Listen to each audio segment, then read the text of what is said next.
Greetings, everybody, and welcome to another episode of Anime Anticlimax.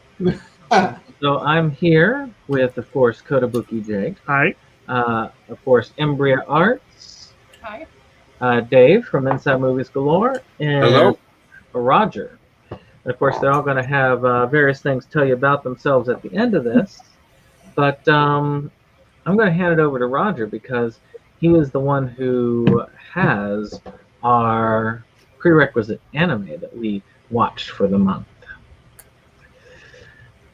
All right, I guess we get to start. As we all know, that's going to be Shikabane Hime, basically also known as Corpse Princess. It was made in about 2008 by my favorite studio, Gainax. It basically is about an alternate Earth where the dead have risen and they're eating people. Quite literally. And of course, there's more complexities to just by eating people. You got other stuff going on, but basically, you got murder, death, and mayhem everywhere you go. Mm-hmm. And fortunately for the Earth, we have a select sect of priests, a Far East priests that have found a way to fight the dead things, the Shikabane. And what they do, they have found these special enhanced girls. Basically, they were once alive, and now they're dead and been risen by the dead by the priest, and they call them Shikabane Hime. And what they do, they pair up with a special monk, and they go out and take care of business. Anyways, not to get too deep into it right off the bat, we wanted to talk about this. This has about 25 episodes plus one OVA. I'm not too concerned about the one OVA, but if you get enough time, we can talk about that one too. Anyways. I guess with my squares, how they're aligned with my front desk here, I guess I'm going to start with some first impressions with SeptumSin and Kotobukijake. What was your first? How was your first impression, and was this the first time you watched it? Well, since we're going in this direction I guess I'll go first, and we'll just move on through there. So I'm going to throw us up here because. For me, my first impression was literally seeing this advertised like this. I don't know why, but the particular cover art connected to me for some reason. I mean, it wasn't necessarily just because almost all anime are schoolgirls on the cover. And it wasn't this one because I didn't even see that one. It was particularly this one. I don't know why. It was just a particular way that it was drawn that drew me to it. I did eventually pick it up over at Movie Stop because Movie Stop had both parts on sale. It was more than I wanted, but to pay. But at the same time, I thought it was good enough to finally get something that I was hoping for. And then shortly after, they put out the condensed set. As it happens, usually when I cave in and buy the two-parter, that's when the condensed set comes out, and I get stuck. So I finally started watching it for this. Never seen it before, so it gave me an excuse to open up my package there for these and finally lay into it. And I enjoyed it for the most part. I thought it was fairly good overall. Kotobukijake. All right. Well, I too saw these packages floating around in the Movie Stop and elsewhere, and I have to admit that the title does nothing for me. And this is a show where there are very, very few anime that I'm just like, let's just skip it. And that is exactly what I thought about this series for all this time. I wasn't interested. I didn't even look into it. And then when you said we were going to talk about this month, I was like, oh man, gotta watch that show now. But then I was like, but I'll give it a try. Okay. And first of all, it was not really what I expected, and I mean that in a good way. In a good way. Yes, I mean that in a good way. One of these days we will cover that Negima, and then everyone can understand that. But It was interesting. As I said, when we were getting ready to start, the way that once I started watching it, I realized one aspect of the show that I had mixed feelings about, mostly not bad, but I think it takes away a bit from the show, is how much fan service there is in it. And the way this one described High School of the Dead to me is like, if I had known how much fan service there was in this, I would have expected it to be like that. I still would have probably been wrong, but I haven't actually watched High School of the Dead, so I don't know. But it is not as bloody as I feared. It's definitely not as gory as I feared. It's got a pretty interesting story, pretty interesting plotting. Most of the characters are kind of interesting. I shouldn't say most, but most of the significant ones.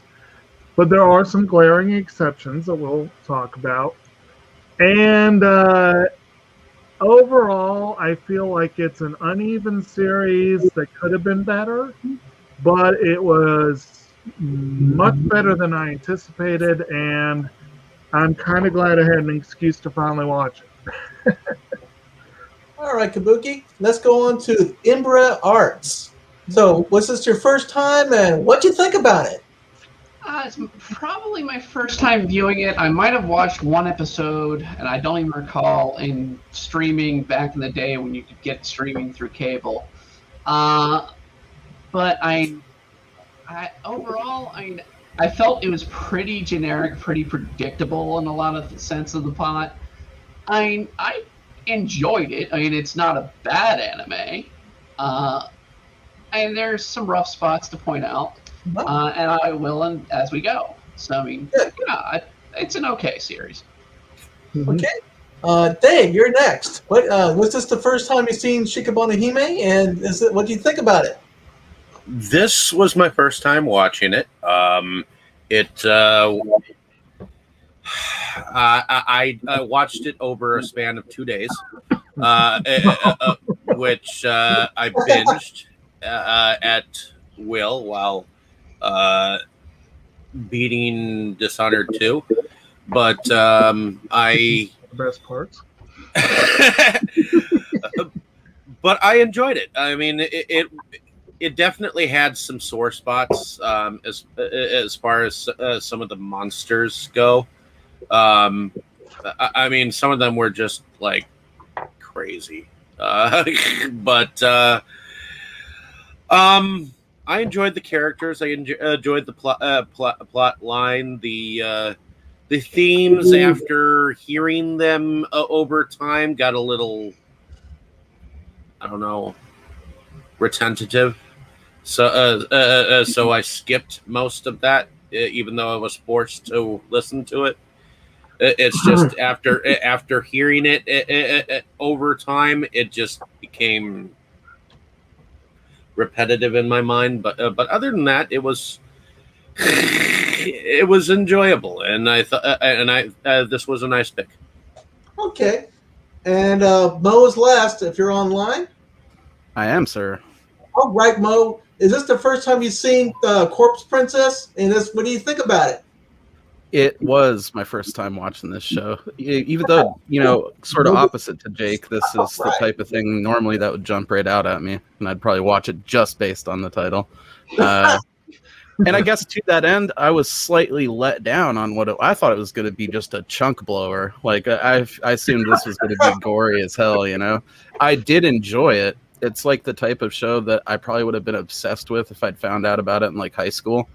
I still think it plays pretty well. I enjoy the fan service. It was a service to this fan. I think that is a good example of, like, I always talk about beer and popcorn movies where you can just throw them on and like just drink some beer and eat some popcorn and sort of laugh and enjoy it. And this is like the anime equivalent to that. So I'm all about it. I really like the Monster of the Week thing. Kind of falls somewhere between almost like a X-Files type of a deal and like borderline kaiju stuff on occasion. And I think that that's pretty cool.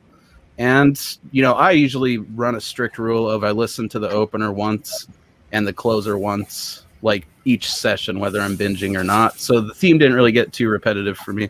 I skipped it like every other time other than the first and last episode. Each time I sat down with it. I enjoyed them,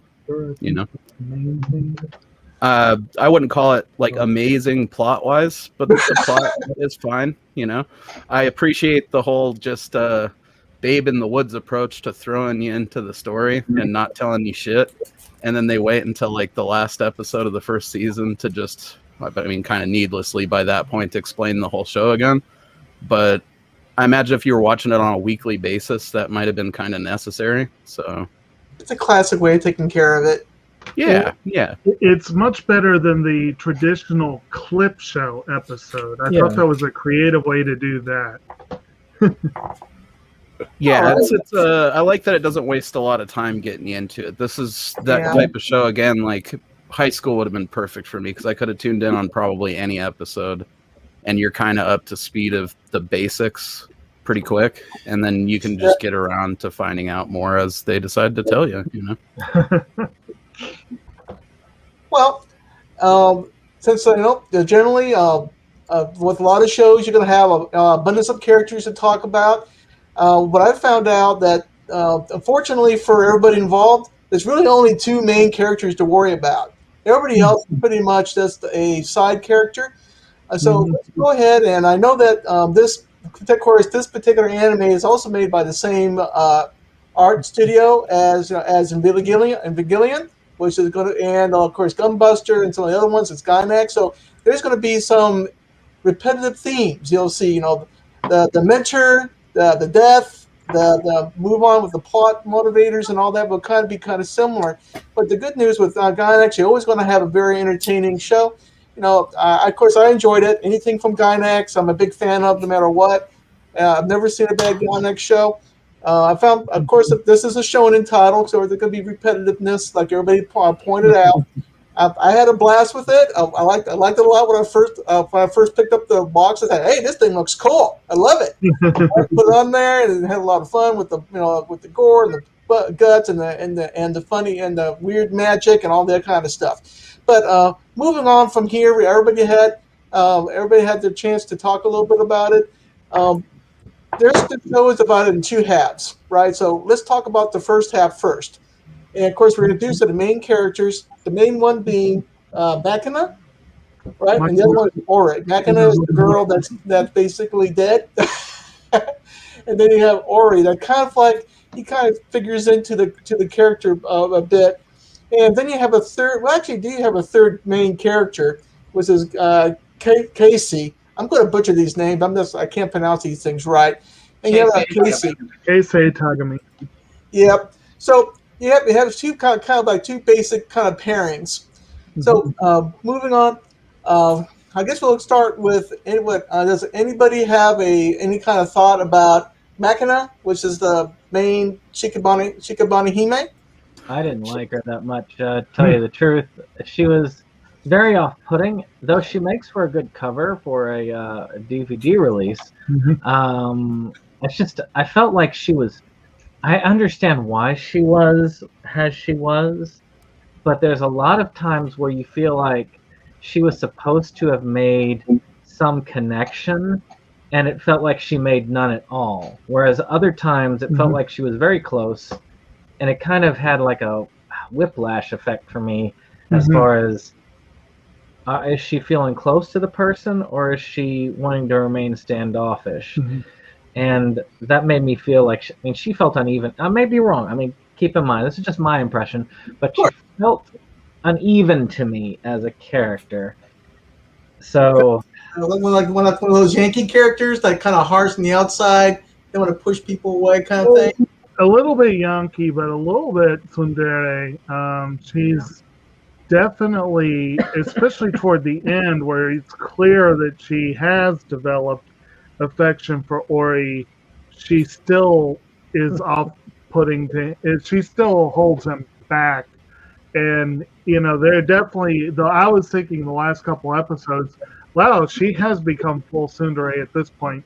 But she, I didn't have a huge issue with her as lead in an action series. I could have liked her more, and I would have liked the series more if I have more to say about issues that I have with Ori, but with Machina, she could have been a more likable protagonist, but she does a serviceable job of being a badass protagonist, which, again, for an action series is pretty good. Yeah, I'll agree. She's a bit shaky and uneven, and like she uses Mac 10s as a weapon, which are notoriously shaky and inaccurate. So maybe there's a theme they were going for there. I don't know. Does anybody have anything else to talk about Machina? I mean, she's No, Machina. Go ahead. Let's go with the Emperor first. Okay, basically, she is the strong female anime type that you kind of want to like, but at the same time, her personality is just so rough and off-putting. Like a cheese grater. Yeah, it just grates at you that she never really opens up, and she seems like she opens up, but then she never really does. She closes back up. I wouldn't call her tsundere because I don't think she would ever go that way. And I don't think she'd ever make that last jump to become a tsundere. I'd almost call her. I don't even think there's a term for it. It's not yandere because then you want to kill people. No. But you want to kill people you love. I could have seen Nozomi becoming a yandere if she had survived.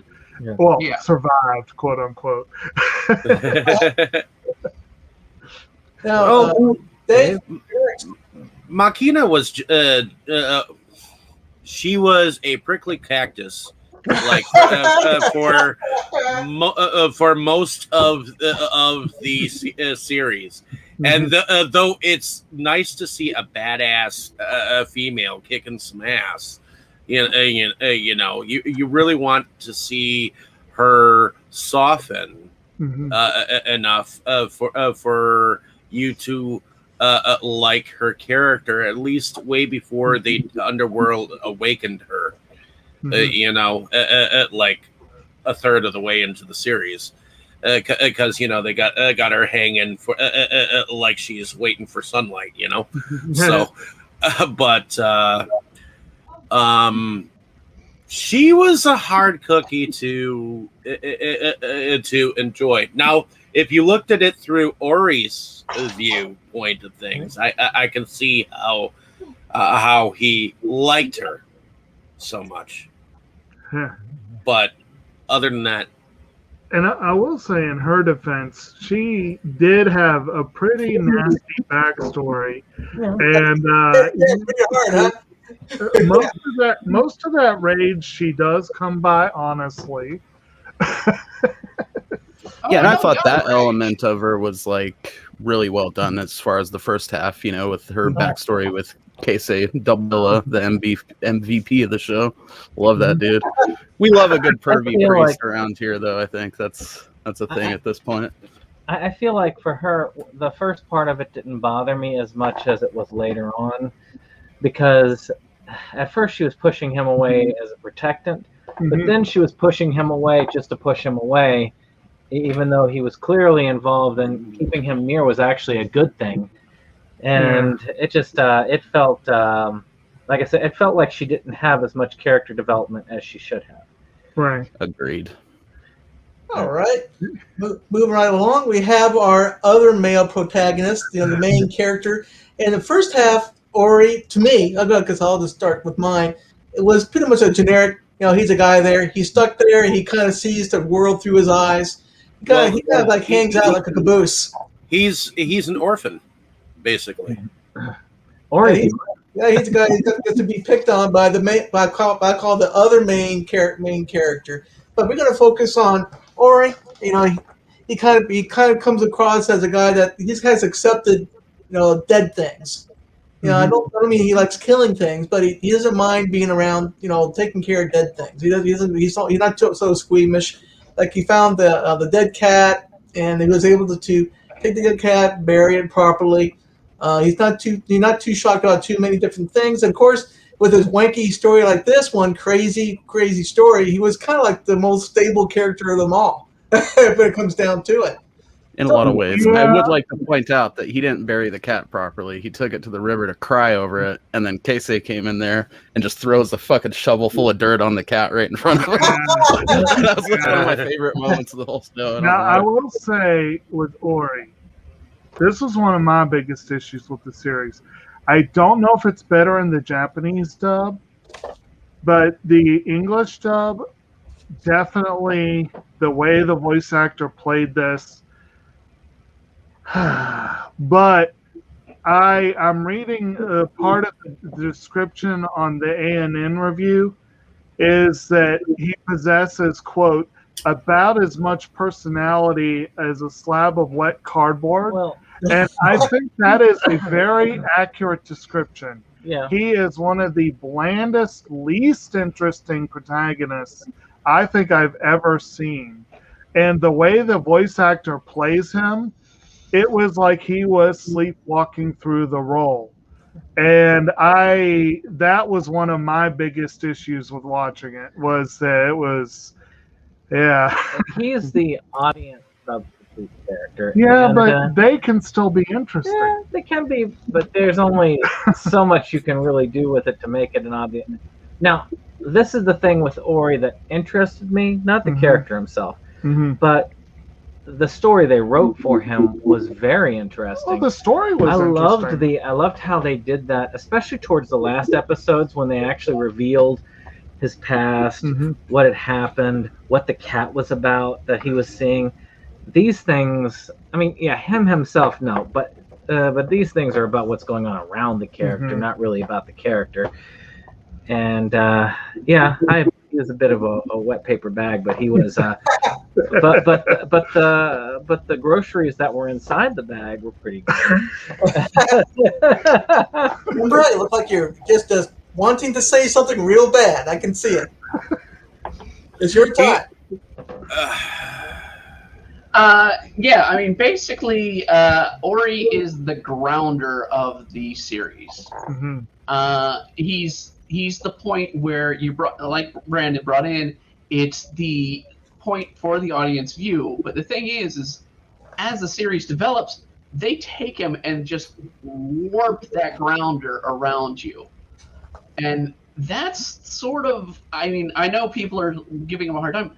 That's sort of the one good thing I will say about this plot is they build the world and then they give you a grounding point where it's a normality, and they start to obscure and make this world into a much more commonplace thing. Kind of like an onion, you're peeling away the layers of reality. Now we're getting deeper, darker. We're going along. Yeah. Okay. Dave, you look like you're wanting to say something real bad, too. Well, Ori, the thing about him is that all throughout the series, he is an orphan living in an orphaned home. You know, and we know that the brother is someone who comes by and protects him, but it's by accidental circumstance that he happens to be in the same area as Machina every time she goes out and kicks some ass, and it just the more he gets closer to her, the more she's like, go away. And to me, his transmutation into what he becomes is a little half-wagged, so to speak. I mean, it's like suddenly he jumps from being just a audience viewer of this world. Suddenly he's now a monk that is training in the high mountains with these Buddhist things, and it's like now suddenly he's doing things far advanced that a monk can do. It's just kind of up and down. I think that there's a good reason for him being attached to Machina. You could say that, well, one, unfortunately, he's kind of put in close quarters because of who his brother is, but also then you go into the, oh, by the way, spoiler warning for those who haven't seen this, but because he is half undead, there is kind of a connection because they're kind of drawn to each other in a lot of ways. They tend to find one another a lot. And again, it's kind of a loose way of looking at it, but it could be part of that connection of them finding. Much to the chagrin of the breast goddess, you know. Technically he's human, but he just has that connection to the undead. They kind of like attract each other in a way. They kind of know what they kind of like attract each other in this particular world. So the people that are going to be dead, or they're kind of like dead, they kind of like circle the dead like a moth to a flame. Mm-hmm. Yeah, I have my own theories regarding the plot, but we'll get to that after characters. Since we got done with the two main characters, we all want to talk about the most important character, which is Casey. He's the guy, for every main character, you have to have a foil, right? So this is the character that he's just 100% opposite, a toxic monk, basically. Of course, he's also the contracted monk. We find out that Kisei is actually a partner or a contracted monk with Machina. So they work together as a pair to take down evil stuff, the dead things, the supernatural that are things out there that were harming humans. So right the bat, he's like a big wash of chaos that comes in.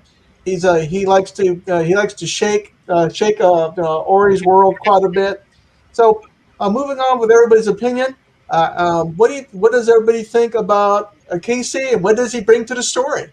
Oh God, everything. MVP right there. He was too good for this world. We didn't deserve him. There's just so much good. Let's not forget too, him and Machina actually worked together to maintain a pretty sweet pervy anime collection. She was like helping him fix his figures and stuff later on. She likes it though. No. Hey, she's still part of the process, What was his excuse? It was trying to make sure that her coordination was working. Yeah. The way that solid logic. I stand behind it. It's just such a good character, man. They made him awesome and funny, but then also still a badass, So it's not like he's just a pervy sage type character the whole time. Teaching Ori the finer things in life. I have to admit, finding out later that one of the main reasons why he keeps putting these things in his collection, to develop his healthy habits, is mainly because Machina keeps forcing him to throw them out. Yeah, there's that part where he's like, they're in a much better location where they can be properly appreciated. Yeah, amazing. No, I admit, I did find that somewhat amusing, but I feel like one, that is so overdone in anime, and two, it was kind of ham-fisted here. Like, I've very rarely seen it shoehorned into the plot this awkwardly. Like, I think that's why I liked it on some level, though. Like, things would be all serious, and then you'd turn around and he'd have just decorated his room with all these posters. I mean, it's kind of funny, but it's just like I said, I've seen it handled better.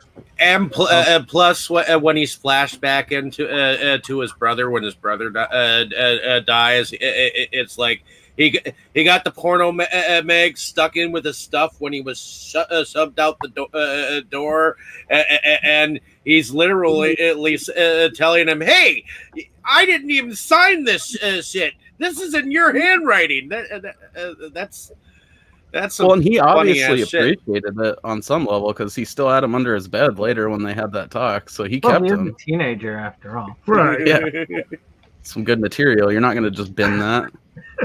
But I do feel like it was necessary to have some sort of levity, and he provided pretty well.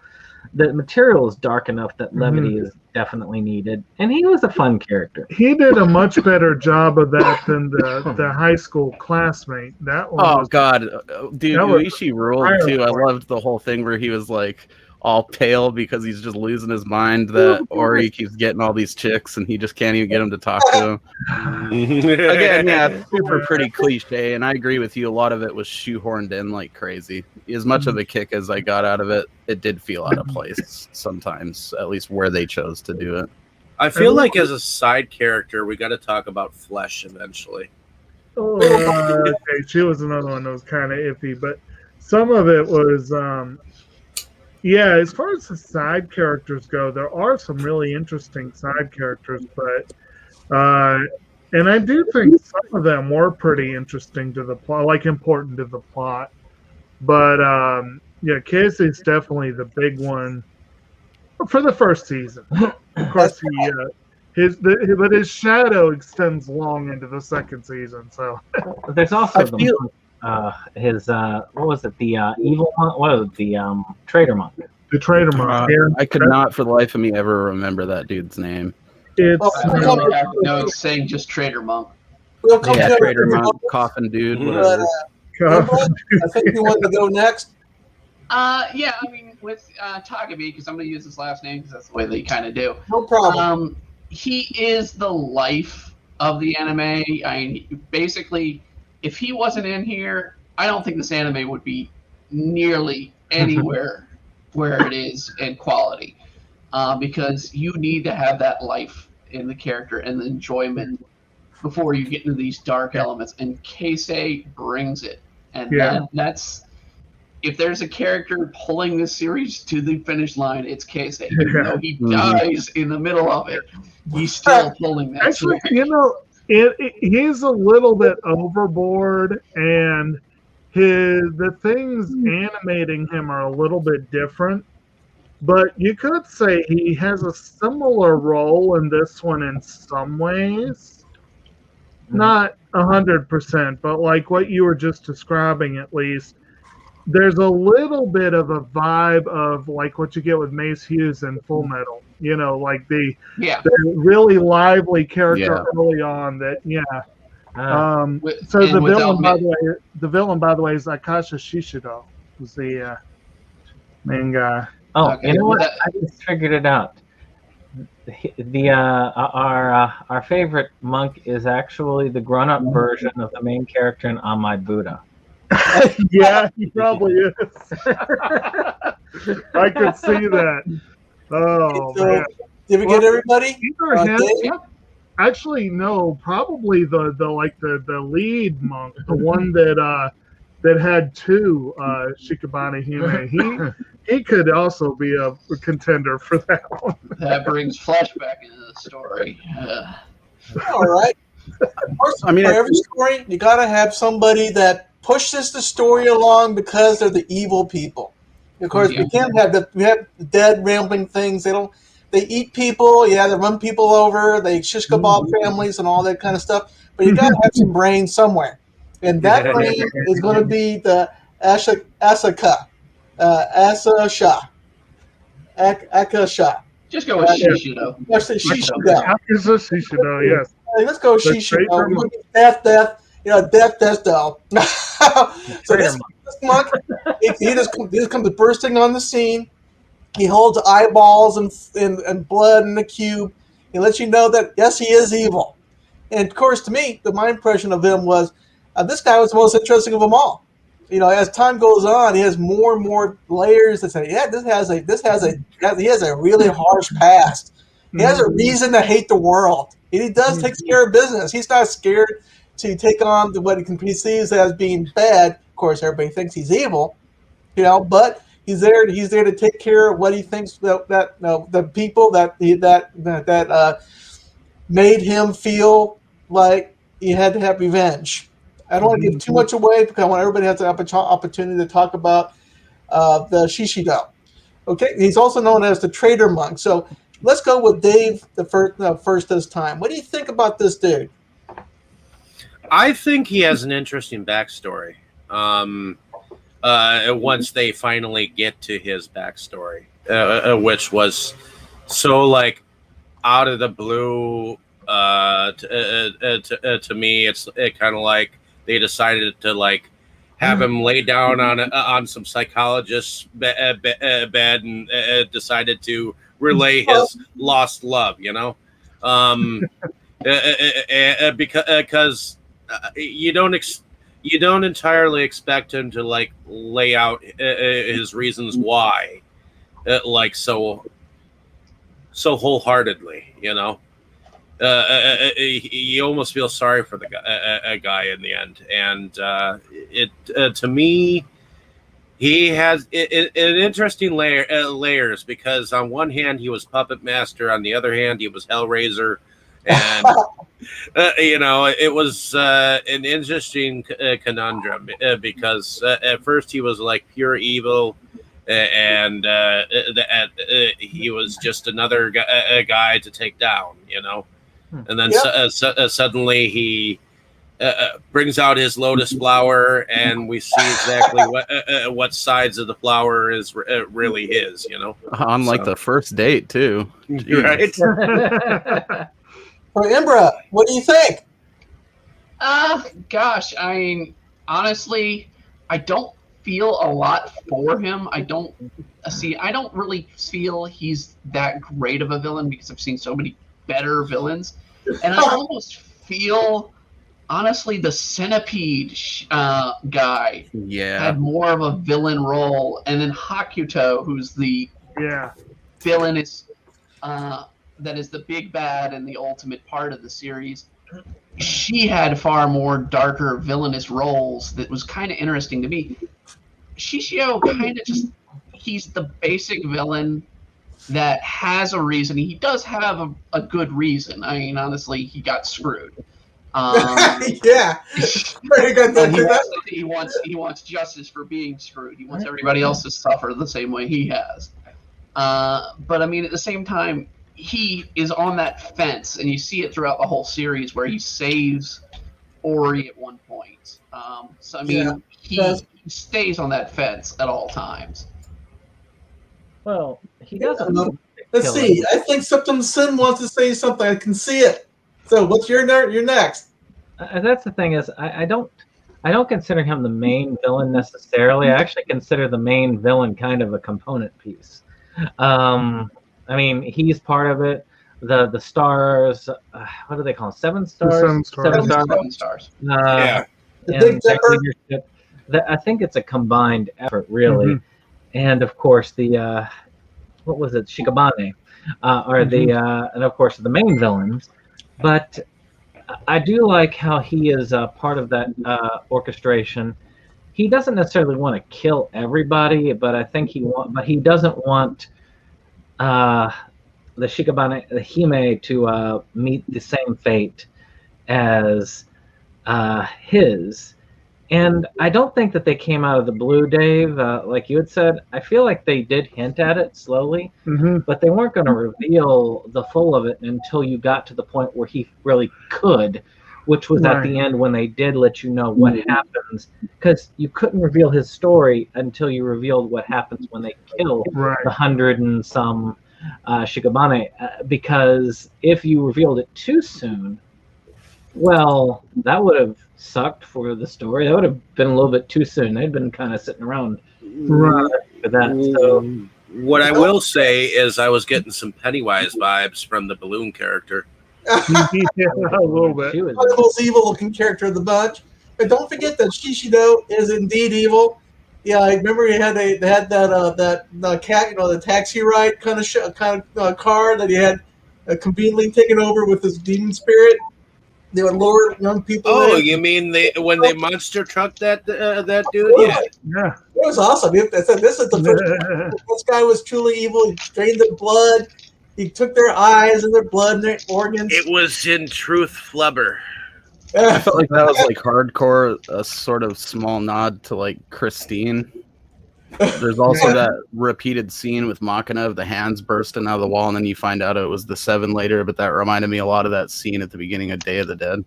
The Shikabane reminded me so much of Blood, the last vampire type monsters, especially Blood Sea.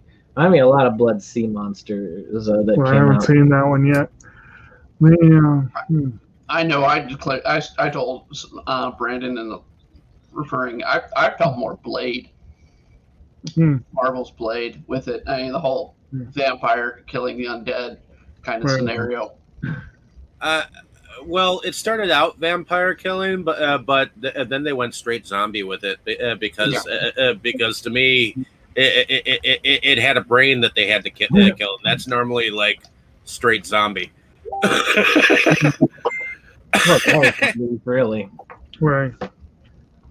I don't know. I think Coffin Dude was an okay, like less impressive Sephiroth type character. You know, I don't know if I saw him as a full-on villain. He was more of like a lovable wrestling heel. Like he's in there, he's doing his thing. He's maybe not completely married to being a heel. He could turn babyface for different little runs, you know, and that can happen. I wouldn't have been surprised to see any of that after even just their first couple of meetings with him, because he seemed like he had a little less savagery to him than obviously the villains that we'd be introduced to later on, you know. Right. Well, we talked a little bit about the bad guy. You know, yes, sir. I haven't really thrown my 2 cents in. I just wanted to mention. Yeah. I do think that I thought he had some interesting motivations, and they did a pretty decent job of laying out a lot of the story. And he did seem suitably creepy and nasty at the beginning. He did seem like a credible villain at the beginning. But I really felt like the 7 stars took center stage. He really looked like he just got shoved to the side. And he looked like he knew he got shoved to the side. And They did. Yeah, and it was kind of, I don't know. I don't really know what I thought of that, because like this show really didn't have really, when it comes down to it, I would say it didn't have a clear villain. He was kind of the clear villain. The 7 stars were kind of the clear villains, but also that was heavily hinted that, well, there's just something not right with the Kogan set. You know, and yes, that was a nasty reveal, but at the end, that reveal was kind of anticlimactic and really didn't seem like all the buildup for their villainy was really justified, which kind of deflated Akasha's justifications a little bit. I mean, it just kind of it could have. I think it could have been done better. And his final defeat and death was kind of anticlimactic. I mean, he had a really brief thing where he got Hokuto to be his Shikabane Hime for a brief while. And that was kind of cool. But I felt like they could have handled that whole thing better. And it could have been fascinating if they had, I think. But so sort of a missed opportunity was mainly the way I saw it. Okay. Well, you know, the good news is that we do, in this particular show, we do have other side characters. There's a couple that kind of come into mind. Mm-hmm. One thing I like to do, instead of asking everybody to talk about each and every one of them, because pretty soon it'll be like 3 hours later. Right. I'm going to pick out a couple, and then if somebody else wants to pick out another one that he or she wants, then we can just do it that way. Kind of like the one I like to talk about very briefly is the other kind of like couple they talk about. It was a Minai with the girl, the Shikabane Hime that had the knuckles that took care of business, and then he had, of course, her kind of like de-evoluted monk that's kind of like not much there kind of monk. They have a kind of interesting relationship, and also Minai had a kind of like an influence on Ori, because it kind of like they almost wanted to connect them both together at one point. Yeah. And they gave her an OVA episode. Yeah. At the end. Yeah. It's just smacked on to the end. I have to explain more about, hey, well, why they're together and why we have to leave this piece of fillet not cooked? They have to cook this piece. Well, the episode was great for backstory, but the way they just kind of threw it on there without explanation was kind of. Yeah, I did not like Isaki one bit. He was a prick. And Yeah, he's the only bald one of the main dudes. Honestly. What's that? What's that? And raise your hand if you liked Isaki. He was a necrophiliac, man. He's barely better than that Honda guy. He's barely better than the Honda guy, but that's about it. He definitely has my A+ for jerk of the week. So yeah, He just took on a Hime just to have a piece of ass on hand. That's what he did, and he kind of felt sorry for her relationship that she supposedly didn't have with someone when she was alive. I don't know that he did. He just saw an opportunity to have his own Chikabane Hime, his own. Well, he wanted to have his brother killed, which you find that out in the OVA. He wanted power. I mean, and the end thing, he wanted power. He said he wanted to become the hot head priest in all. And of course, to apologize for that revenge angle, they put in that they were connected since they were kids and whatnot, which is obviously a bullshit. I feel like that a bunch of just to make sure. Yes. Hey, what about these people? Yeah, he basically gets taken out by some kids that he was a jerk to, and it's like, yeah. I found it interesting that he was such a dickhead and he was bald. Yeah, he kind of reminded. I really liked the girl's gauntlets. Huh? What's that? I think he kind of reminded me of the Filmz character. Her kickboxer gauntlets. Yeah, I did like those. Yes. And exercising as he said.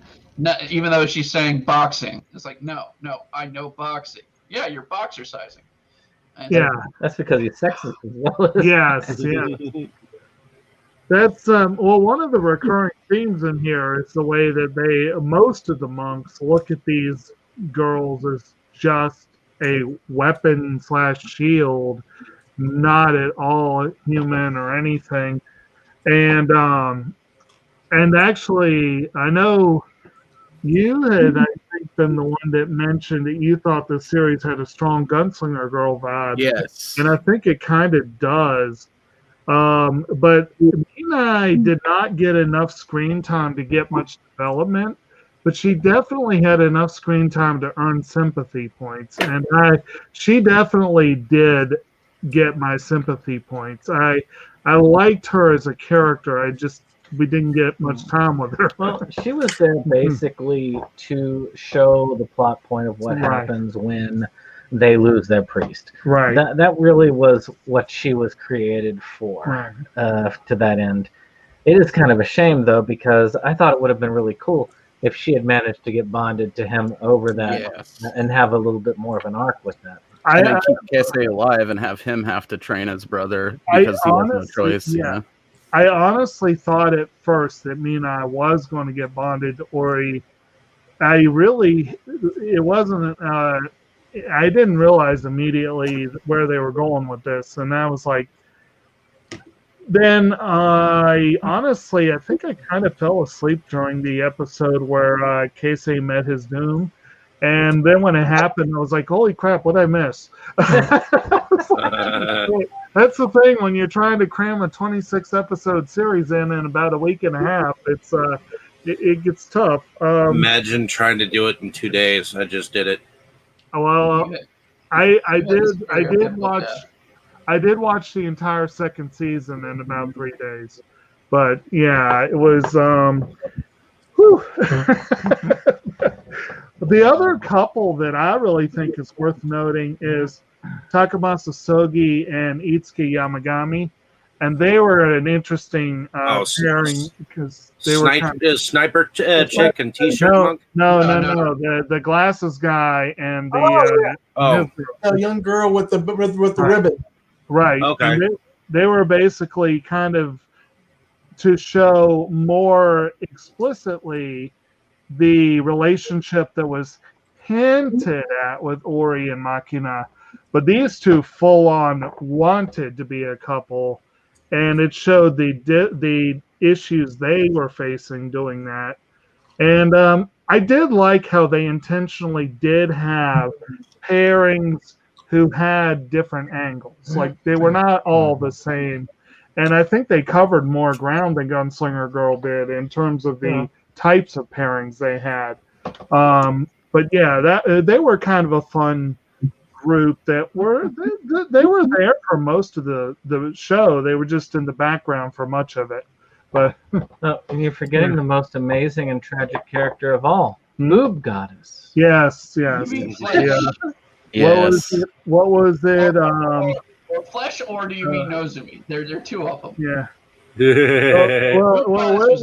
I like Flesh. We're talking, I think, the one that the one kid was calling. Apparently he was calling her Amune-sama.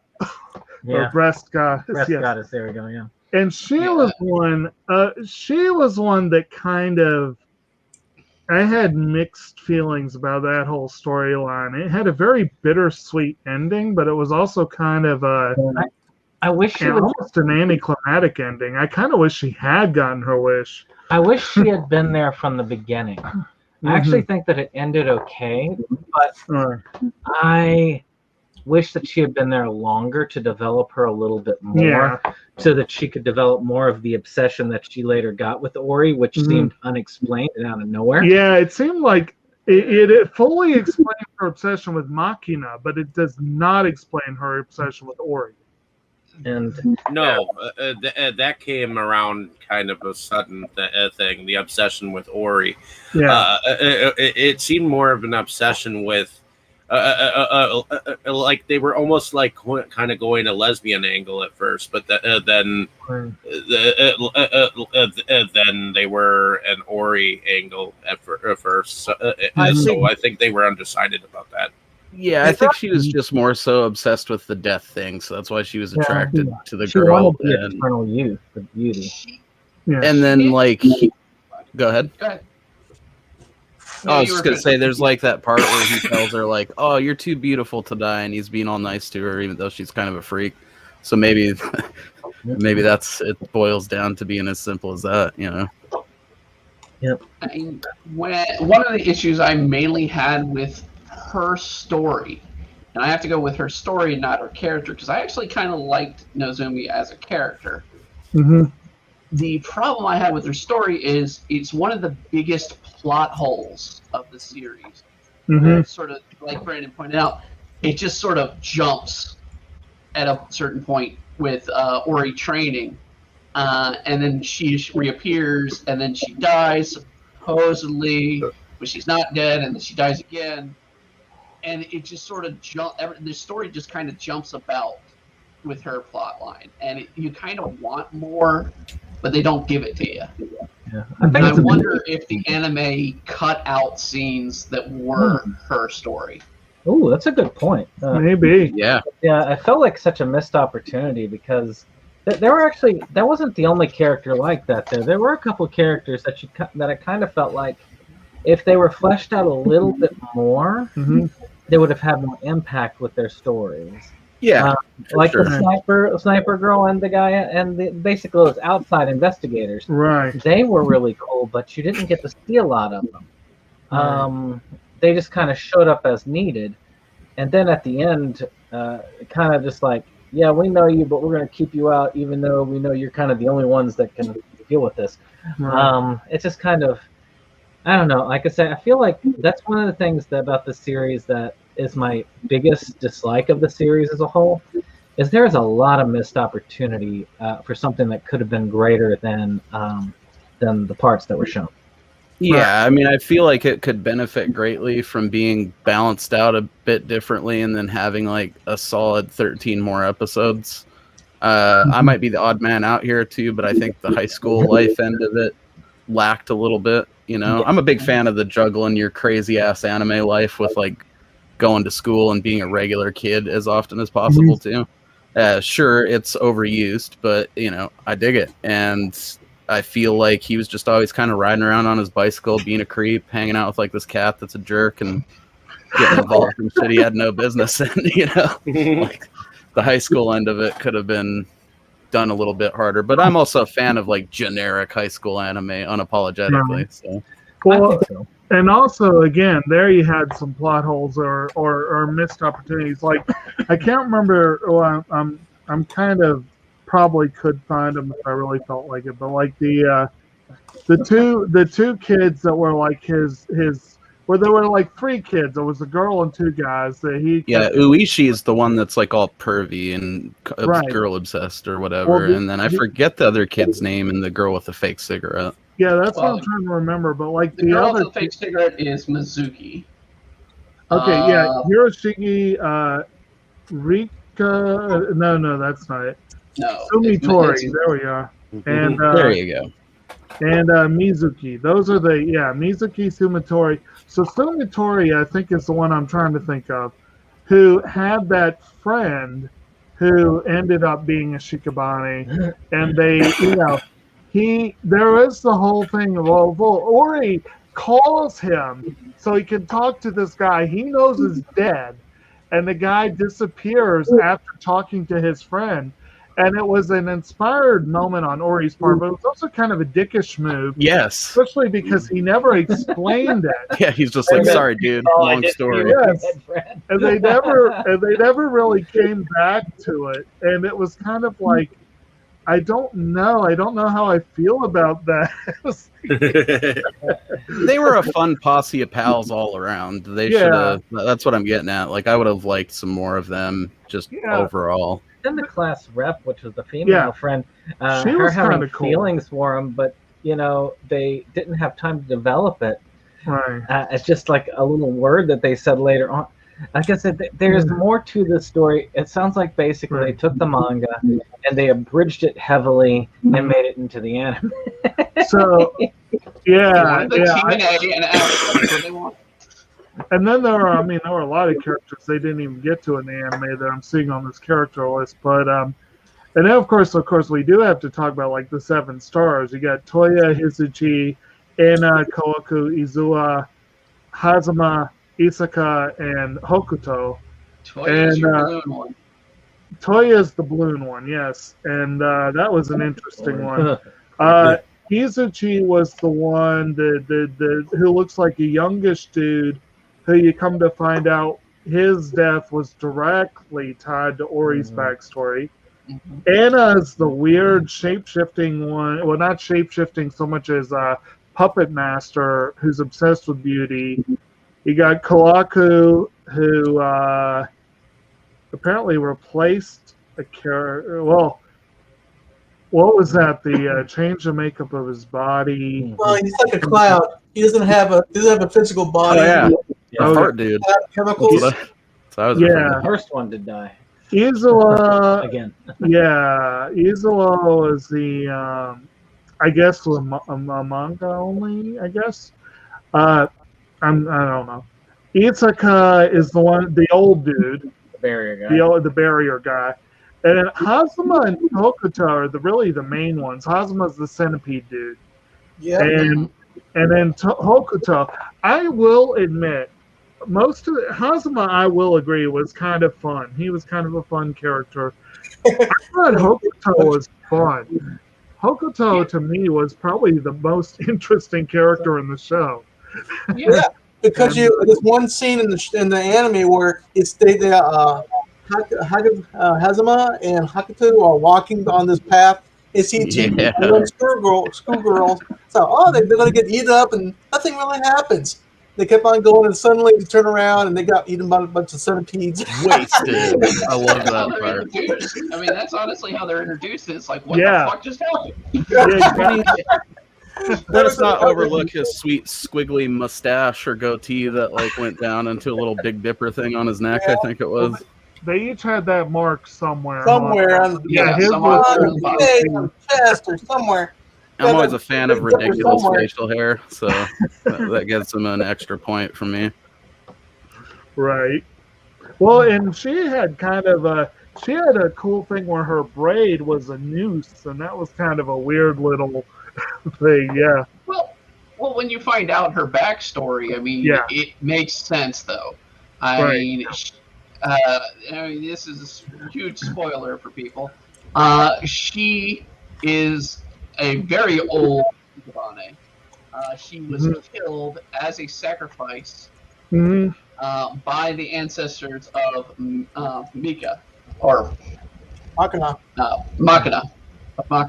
So, I mean, she's like the basis, and she goes by the concept of she is death itself. She is nothing or she's death. One or the other. She don't have anything, but she has death. Well, they play her as an innocent, as she's not bloodthirsty. She's curious, and her curiosity seems to Kill people. be just, yes. You gotta take them down to their components. Yeah, exactly. She just doesn't put them back together again. Exactly, yeah. Cute little rabbit you have, and you have to play with it until. But especially one interesting part is when she becomes fixated on the concept of enemy, and that is kind of an interesting, like, it's like, oh, your enemy, that means we get to have a good time. Yeah. But, one thing I thought was that was interesting about the plot line, mhm. not to get too biblical on this, but this struck me as a lot like it could have gone the route of Revelations, and instead of 7 stars, they could have actually gone 4 horsemen of the apocalypse with her as death, and you could have had Centipede Man being Pestilence. I was going to say, yeah. I mean, shoot, you could have actually, with some of the ones they already used, you could have had a 4 horseman scenario there. Yeah. Because shoot, Gas Dude could definitely have been something like that, or Famine. I know that the guy from the orphanage, he could have definitely been War. He had definitely enough hatred on him. And Balloon Girl could have been Famine. So yeah, you could have definitely had a 4 horsemen run like that, especially with that whole Dead Rising, because there's not enough room in hell. That actually speaks pretty close to the point of the Shikabane. Well, all right. Yes, sir. Go ahead. Who else was upset that Toya was a little girl? Well, this is from a 6-year-old little girl. That's like, God, man, what happened? And then you find out her backstory. Just right out of Jim Jones back in the day, in South America. So yeah, as you can see, there's a bunch of characters. We can definitely talk about the characters until the end of my period. But we do have good news is we do have 26 episodes to talk about. So instead of doing that, I kind of like instead. I think what we should do. I think what you think. It kind of like pick out plot elements. We all watched it. We can talk about the beginning. We did a lot of these touch-ups already. So everybody talked about people like that. I think I'll do this time. What do you think is the main plot and main takeaway you have from the first half of the show? First half, yeah. Kill Shikabane. well, I mean, this is definitely a series that I think it does a decent job of world building, and it definitely is some world building to it. But you've got again the Dead Rising. It's not like an absolute thing, but it's a relatively common, like, people who die with strong regrets. Basically, it's like, I think the main idea there, and you got the Kogan sect who fights them using Shikabane Hime, who are basically specialized Shikabane. You're right. Specialized. Especially enhanced to keep their mind so they don't just right. they're bonded to specific monks, contracted monks, and told that if you kill 108 Shikabane, you can go to heaven. They're told that. And then, that's the basic setup premise. But then you've also got this, quote, traitor monk who's resurfaced after a few years of relative inactivity. And, then... Yeah. They do a pretty good job, I think, of like setting up, the whole sect of being obviously like this religious organization fighting back these things that definitely need to be kept in check and not running amok, just like murdering people. But you also know pretty much fairly quickly that they're not, without sin, so to speak.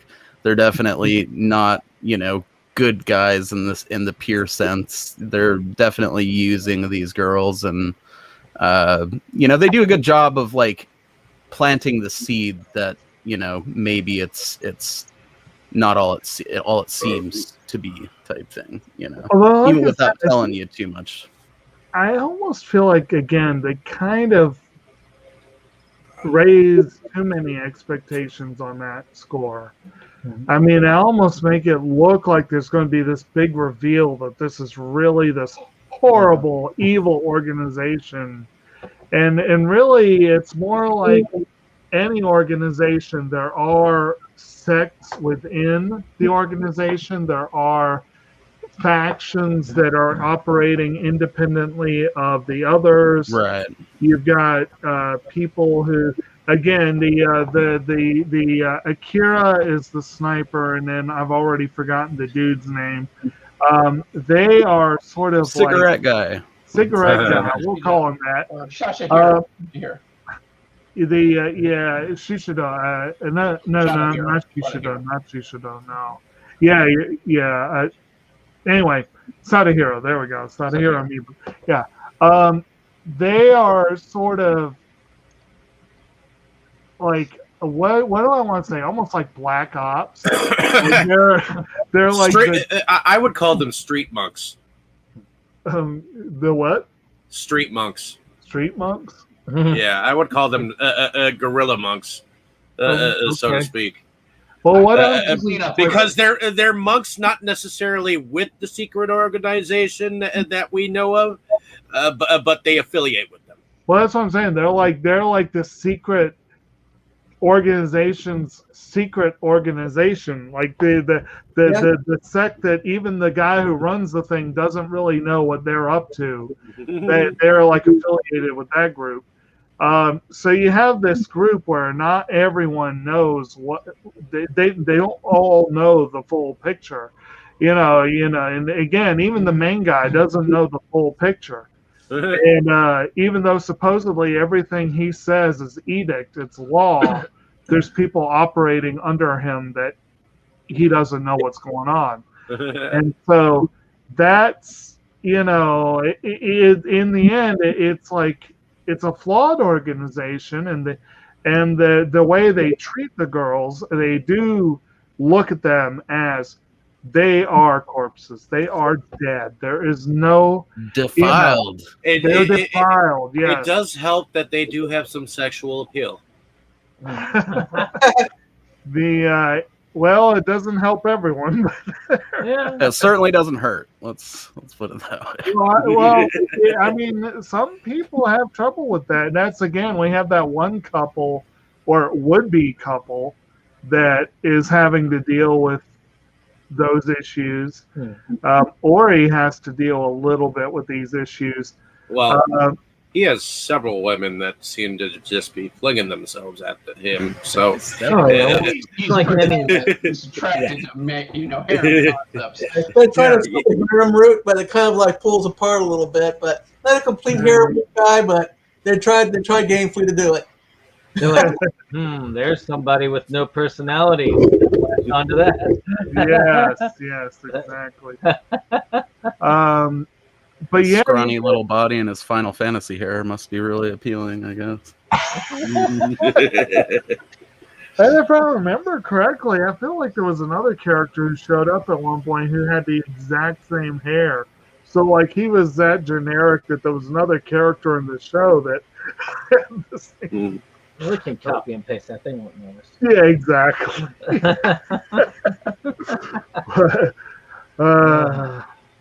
I don't know. I thought the first half does a really good job, though. Like I said, of setting all that up. Maybe they don't deliver on it later on, right? But they do a good job of setting up all the elements of everything and being your typical like kid gets involved in this crazy supernatural world, and there's like chicks that want them and stuff.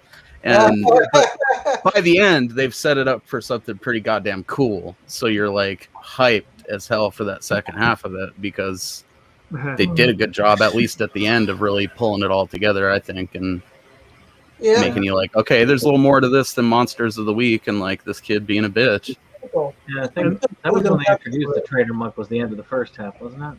And yeah, well, they kind of dropped him in before that in little bits, but like I think I think the episode Trader Monk was like, what isn't it like the 10th or 11th episode ish? The 4th episode. What's that? It was the 4th. What's it? Yeah. It's the 5th. That's the one where he first shows up and old Pisse Shadow? grabs him by the cubes. Yeah, 5th episode, because the 4th episode. Fifth episode. Oh, much earlier. So I'm guessing then it was. Okay, yeah. It was that the introduction of like when the that was the 5th episode. brother ends up getting killed was the center of the midpoint, I guess, of this series. So, well, yeah, the funeral So- program for a contracted monk was the midpoint. That's a good way Yeah. of transitioning, basically, from where you were looking at the, So the Trader clip show Monk as the main villain to the Seven Stars as the main villains for the second half. Oh, and I guess we should mention, just because, you know, he does basically narrate the clip show episode, but Sogen Takamine is also like one of the major local monks, like, and he's the one, Sword Girl is his contracted, Shikabane Hime. Huh? Supposedly the Princess? strongest. Yeah, the Sword Princess, yeah. Well, another one I could have learned more about. Yeah, I know. I mean, Sogen and the girl, they actually seem kind of fun, but you don't get to learn a whole lot about them. They're just kind of there. Yeah, you know, we didn't talk about the Chesty Monk, but you know, there's not much to her other than she has to basically a Chesty Monk with a girl with a hammer. Yeah. Yeah, Rika and Saki. Yeah. No. You can make like So what the heck? Well, Rika, I like, as we were saying in the ring up for this, Rika, first time you ever see her is in the opening sequence, but she eventually shows up.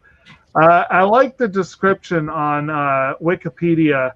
Not only is she the contracted monk of Sakiyamase, she is well known for her ability to heal others and for her inability to button her shirt.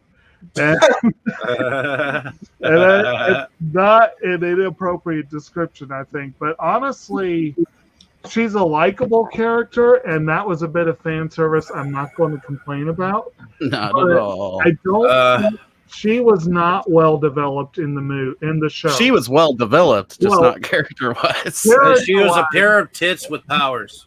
Exactly.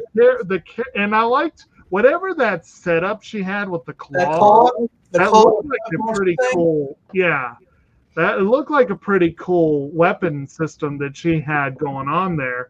And of course, you know, her Shikabane Hime being a girl, a young, like the youngest, smallest one. Yeah. And carrying what, for all intents and purposes, was the megaton hammer. I definitely found that amusing, but the characters were not well written out in the series, and they would certainly be ones that I would like to see more episodes to know them better. Well, and they kind of briefly, from what I remember, touched, because she also made like their monk, like I forget what she called them, relics, or she makes him that dope monk staff, like upgrades it for him so that he can go train his technique or whatever. Right. Because that one dude, Glasses Monk or whatever, is like all upset because he didn't know that special awesome monk technique, and that other dude Right. busted it out. on whatever it is. Yeah, his lotus flower was underdeveloped, and he needed to go train it. And Exactly. she made him like a special monk stick, and I thought that was something Yeah, that could have been elaborated on more. It wasn't quite Venus flytrap ready. Yeah. Well, there's It's a lot handsome of little bulb, idling going around and strange words that dictate whatever technique it is. It gets kind of heavy on that part. There's all that leadership hierarchy kind of goes up and down the ladder quite a What bit. was the term they used for that? It was the Zidane or Zidane. Zidane, yes. The Zidane. Zidane, yeah. And apparently every monk has one. But Mhm. apparently there's some sort of ultimate technique, just like those really cool guys, Shikigami and Bleach. They all have something over there to take care of business with. So, but, of course, in the anime, they didn't show all of them. This showed some of this, some of that. Some had weapons, some had some sort of hand-to-hand kind of spiritual release thing. But as we all know, in the first half, is really designed to transition the main character from innocent, wide-eyed guy to hardened monk to the end. So you have to be all the way through the end, second half of the anime. But only that he has to go through, of course, the death of his father figure. It's almost like his father figure or big brother kind of thing. Issei and Makina. You actually see Makina. I think it's the only time she ever smiled in the whole anime. I think at that one time. He asked her to smile. Yes, there was a tense in there. And there. I was really hoping it was going to be super awkward, like that episode where Data tries to smile for the first time. You guys remember that? In like Adam's Family Values, where He looks like some fucked up version of Pinocchio or something. Where Wednesday actually smiles for once. Yeah. Another good example. Those 23 muscles that did not do her justice. Which reminds me, the whole monster angle of it reminds me of Casper, where ghosts have unfinished business or whatnot. And to me, it's like they took that angle and like blew it up to what these creatures, why these creatures are the way they are. Although these are not friendly ghosts. Regrets and obsessions. I guess it doesn't matter what the obsession was, whether it's obsessed with your father's porno mags or whatever. But yeah, Kese definitely would have been coming back then for those mags, bro. It is revealed that every single of these Shikabane has some sort of strange obsession. And they act upon that obsession to bring them back from the dead. They would have been dead, but now they're going to come back as vengeful ghosts. But in this case, they have physical bodies, and they have two forms. They have normal human form. They also have a really cool monster form, and some are more deadlier than others. Now the 7 stars claim that they don't have regrets. They claim that it was just their nature. That they had such a strong nature that they had to, come back that way. Except Hokuto she's a blank slate, so she was able to come back that way. Her main feature is emptiness, yeah. But I could have done. Go ahead. I was going to say I think it was mentioned, but I do think the idea, like for example, Toya, where she conflated death and happiness. I thought that was kind of an interesting angle. That it was like just she misunderstood that death is not synonymous with happiness. That's a heck of a misunderstanding there. But I mean, they had that whole thing of like she was like dirt freaking poor, and her parents took her out to the amusement park for a great fun day, and then they all killed themselves, and it's like, how about that? And she died without in the middle of being very happy. Yeah. I have to contradict you there, Jacob, because the moral at the end, as they say at the very end of the episode, death is happiness. Yeah. It explains Japan's suicide rate. That's all I can say. Yeah. Just, spread the ashes of your loved ones at Disneyland, not your actual corpse. That's just my advice. Oh, what was that thing I heard? I wrote this down somewhere. I heard something on the radio once that was so absurd. I wrote it down, but it was something like they said that they wanted to be scattered over Disneyland or something when they died. Well, They just didn't hey. want to be cremated first. That's a good. If you want to be kicked out of Disneyland, Disney World permanently, it's scatter the ashes of your loved one because they're going to get vacuumed up and you're going to get kicked out. And permanently banned. It is an issue that Disney has, and they have protocol. It's a real thing. They do it all the time. Wow.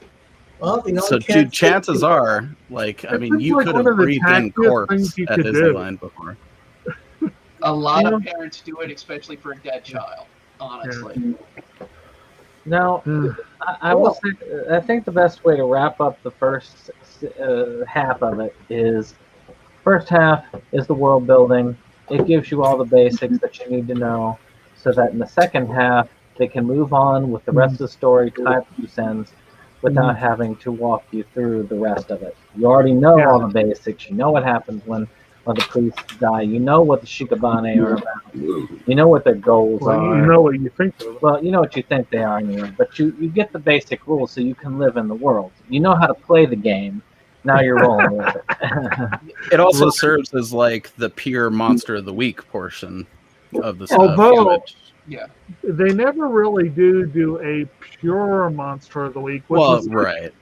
They do it more in the first half than in the second, and for like the first 5 or 6 episodes, it's kind of follows that format. But it is nice that they didn't get locked into that format. Yeah. It is. I mean, I could have done with a couple more. Again, that's very much personal bias from liking stuff like early X-Files and things, especially because I've been watching that again recently. It's like, sign me up for more random monsters. You just missed that educational He-Man after the episode, don't you? That could have been nice, too. They could have been giving us some tips on life at the end there. That would have been good. But I thought the monsters were rad, man. I mean, there's a couple of them where like, this is a bit goofy, but they're still fun. The animation's really good on all of them. So on like a purely monster of the week level, I think that there's a lot of stuff that works really good in that first half too. And I would shout out the blogger guy episode as one of my favorite. The Justice Bringer. The Justice Bringer. Well, he's the one who illustrates really more than anything. Even though they show you what curses are throughout the beginning, I think that they really explain big time with his. Because even at the beginning, the first one that was sort of the vampire guy, really the curses are explained at the very beginning. But it's not until they reach him that to me, it was fully understood. And of course, and of course our main female character develops her own curse, which of course the Shikabane Hime are not supposed to have. Because one, it takes a major toll on their priest, and two, they're not supposed to have that because it puts them more closer to Shikabane than Shikabane Hime. Well, and of course, that one episode is the one where Minai meets her. Well, her monk meets his end, and then he meets hers shortly after, and they kind of get into that, because she was active in that battle. And it was kind of in the aftermath of that battle that they kind of showed what happened. Again, as we said before, that was probably her main point of being in the show. And it's a bummer. I think that she's the first missed opportunity in a major way of the show. I think what we said earlier about her being paired with Ore or whatever, and Kese still being alive is probably a better way for the show to have gone. But Gainax has a certain way of doing this with a lot of their shows. If they're going to have a mentor that kind of guides the kid along, and then at the end, they don't need the mentor anymore, so they got to get rid of them. Because they could have just blinded him so he couldn't have read his dirty mags anymore and kept him alive. I'd have been fine with that. Still tragic, Oh, but then he definitely would have had regrets when he died. Yeah. I do got to point out that vampire dude as my least favorite monster of the entire first season because he had that gross, too skinny at the waist Iggy Pop body going on, and it just bothered me. It's pretty much a generic character that you meet up with. This is the first evil monster that gets terminated almost instantly at the beginning. Yeah, this guy's pretty whack, but he's dead now, so oh well. Yeah, They take out a building to do it too. Right. Now, moving on from the first half, we definitely talked quite a bit of it. The second half is important because now we get to learn all the secrets. That because we start seeing that the world is not black and white. The evil, Shikabane is eating the people, and you got Shikabane Hime that's going to take care of the Shikabane. The really cool sect that they're there to help people. Maybe not so much. They have some weirdisms with shades of color over there. Maybe some of our enemies that are not so evil after all. They're just thrown in the world that they want to survive in. But anyways, the second half, instead of having pretty much the monsters of the week, has a coherent story. And of course, everybody has seemed to talk about the second half. So let's go ahead and tell us what you think about what you think that the second half encompasses in the storyline, and what do you think how it affects the finale of the anime. SeptumSin, I know you want to talk about it. I don't have much to say about the finale other than what we've already covered, really. I mean, revealing what happens at the end of it all. I think that Dave really hit that one. We were talking about about the Trader Monk's character, essentially. I mean, we didn't say what happens, which is, they kill them and then they become these kind of feral beings that they have to kind of put down into stasis, essentially. Yeah. So basically, the big reveal. I actually thought that the Trader Monk got like flown up into like the sky by his like lover. Hakuto? Yeah. She blast him in the sky. No. His lover. What was her name again? It was an H name, I believe. But yeah, the big reveal, which it was hinted, it's been stated all along that he killed his Shikabane Hime. But it was, as things goes on, he keeps saying, well, it's not what it looked like. And these but there's more to it. His Shikabane, the one that he killed, comes out of that tomb and grabs him, ferrets him away into the sky, and then we don't see nothing of him. Right. So you guys saying that he gets killed he doesn't really. He does, because remember in that particular scene, what's her name? The Hakuto is the one that launches both, because his girlfriend, Shikabane reaches up, he grabs her hand. The Hakuto gets really, really jealous, or in a fit of rage, if she blasts him up into the sky and he gets annihilated and kind of disintegrated. Well, I saw him just going up into the sky, and she just shooting at him out of jealousy, and then he like disappeared with her like off into the like distance. He disintegrated, bro. Right. Yeah. So I didn't get that. Sorry. That's all right. I mean, you got to go with the video game / anime logic. If you don't see the body in the end, there's always that chance. Yeah, there is always that chance. Yeah, it's true. This is true. But anyway, so yeah, he when you finally get to the big reveal, they keep saying all this stuff. That's like, there's this stuff that no one needs to know, and no one, and you've been hearing all along that Akira and other dude have been basically, she is the one Shikabane Hime allowed to kill people. Mostly they are very much forbidden from doing so, and she pretty much is guarding the secret, and the secret being that the Shikabane Hime, when they hit 108, they become destroyer Shikabane and can no longer be destroyed. And it's kind of an awkward situation because they're not going to heaven. So all that stuff is some bullshit. And so they've got to do something about it. So they have this secret tomb. So wait, I don't get to see my 39 virgins? Yeah, exactly. And when this dude found out that his bride could not go get her virgins, he got really upset and defected, and that's kind of what started the whole thing. And yes, she does kind of, sort of. It's not she come back to life. The seal is broken, and she's able to Move.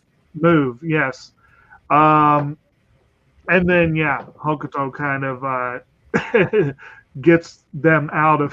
The master dragon punch. Yes. Hokuto uppercut. Yeah, and we also learned a little bit more about why there's the main demigod or god character was there for. The main monk, the highest level monk. And we find out that he is actually the one that kind of has the knowledge to make a Shikabane Hime. He's the one that writes down on the what needs to be done on the rituals and what talisman he has to make out. He's the man who makes it happen because he has the knowledge that's been passed down through this particular family of monks that pass on to the sects, and that's where we're at right now. Well, and that's the one that demonked. What's his name? Isn't he? Because our main character, he gets demonked for a moment. Demonked. Demonked, yeah. I'm liking that. He gets tossed. He gets tossed out. Demonked. Yeah, he gets defrocked. Well, this is also another small reveal here. Well, I guess a big reveal, although it's not really extraordinary to. But the whole question of why the Shikabane Hime are all young females is that the founder of the sect was the one that created the technique, and he used it to resurrect his daughter, basically. Now, they say that there are very narrow restrictions, but honestly, if you look at the Sword Princess on one hand and Megaton Hammer Girl on the other hand, I feel like there's a little bit of age variety there, because that girl couldn't have been more than 13, and Sword Princess looks like she's in her mid-20s. So I'm not really sure exactly what the limits are there. But I mean, I feel like they're just there to justify more Battle Girl anime, but that's cute. They tried to explain it, That's pretty much the whole idea. Right. Apparently, there's some sort of inherent talent in these girls that allows them to assume the powers they got. They have a certain amount of level, a certain amount of spirit energy, whatever, to get them to the Shikabane Hime.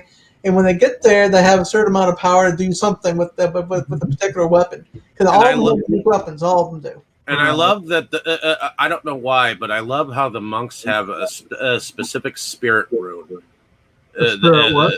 A spirit rune. Okay. Which is what the girls draw on whenever they try to whenever they get hurt. It's because of that bond and the rune that's within their contracted monk to have their wounds like heal and stuff like that. Use their powers, and it's like a battery. Right. Battery.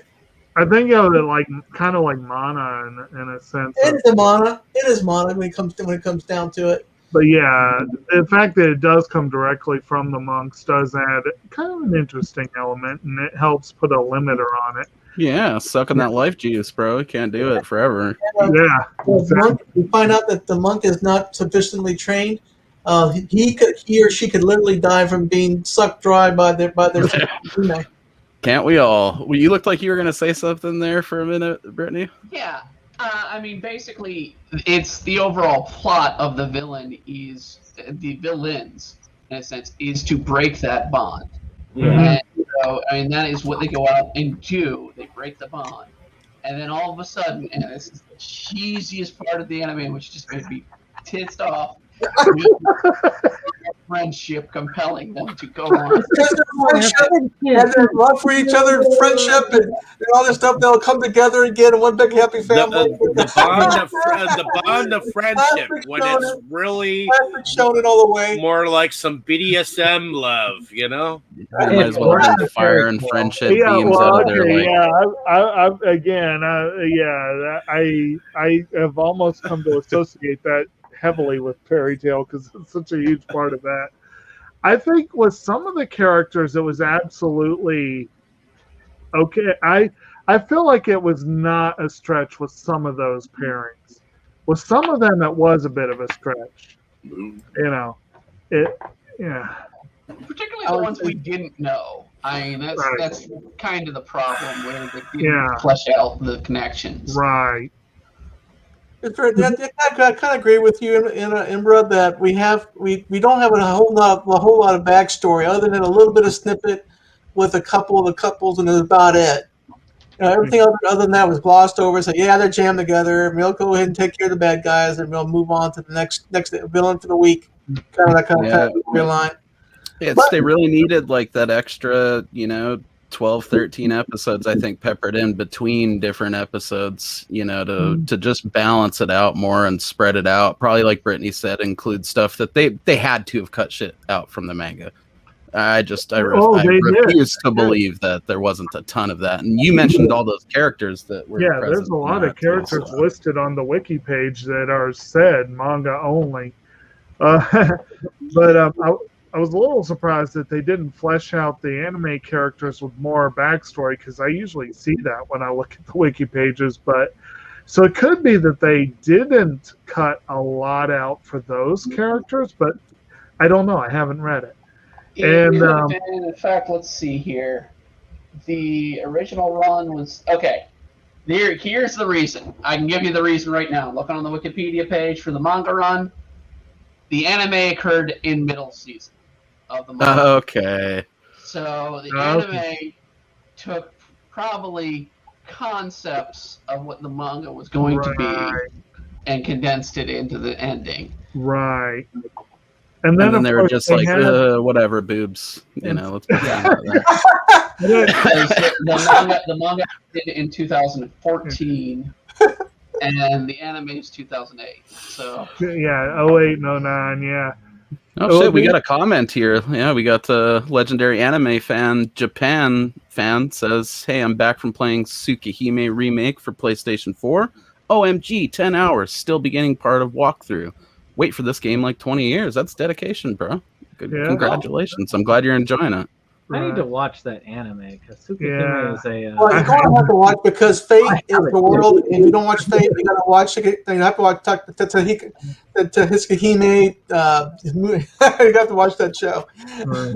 Tsukihime, Lunar Legend Tsukihime. But anyways, speaking of the ending. We probably should cover that because that was a very interesting ending. You get this.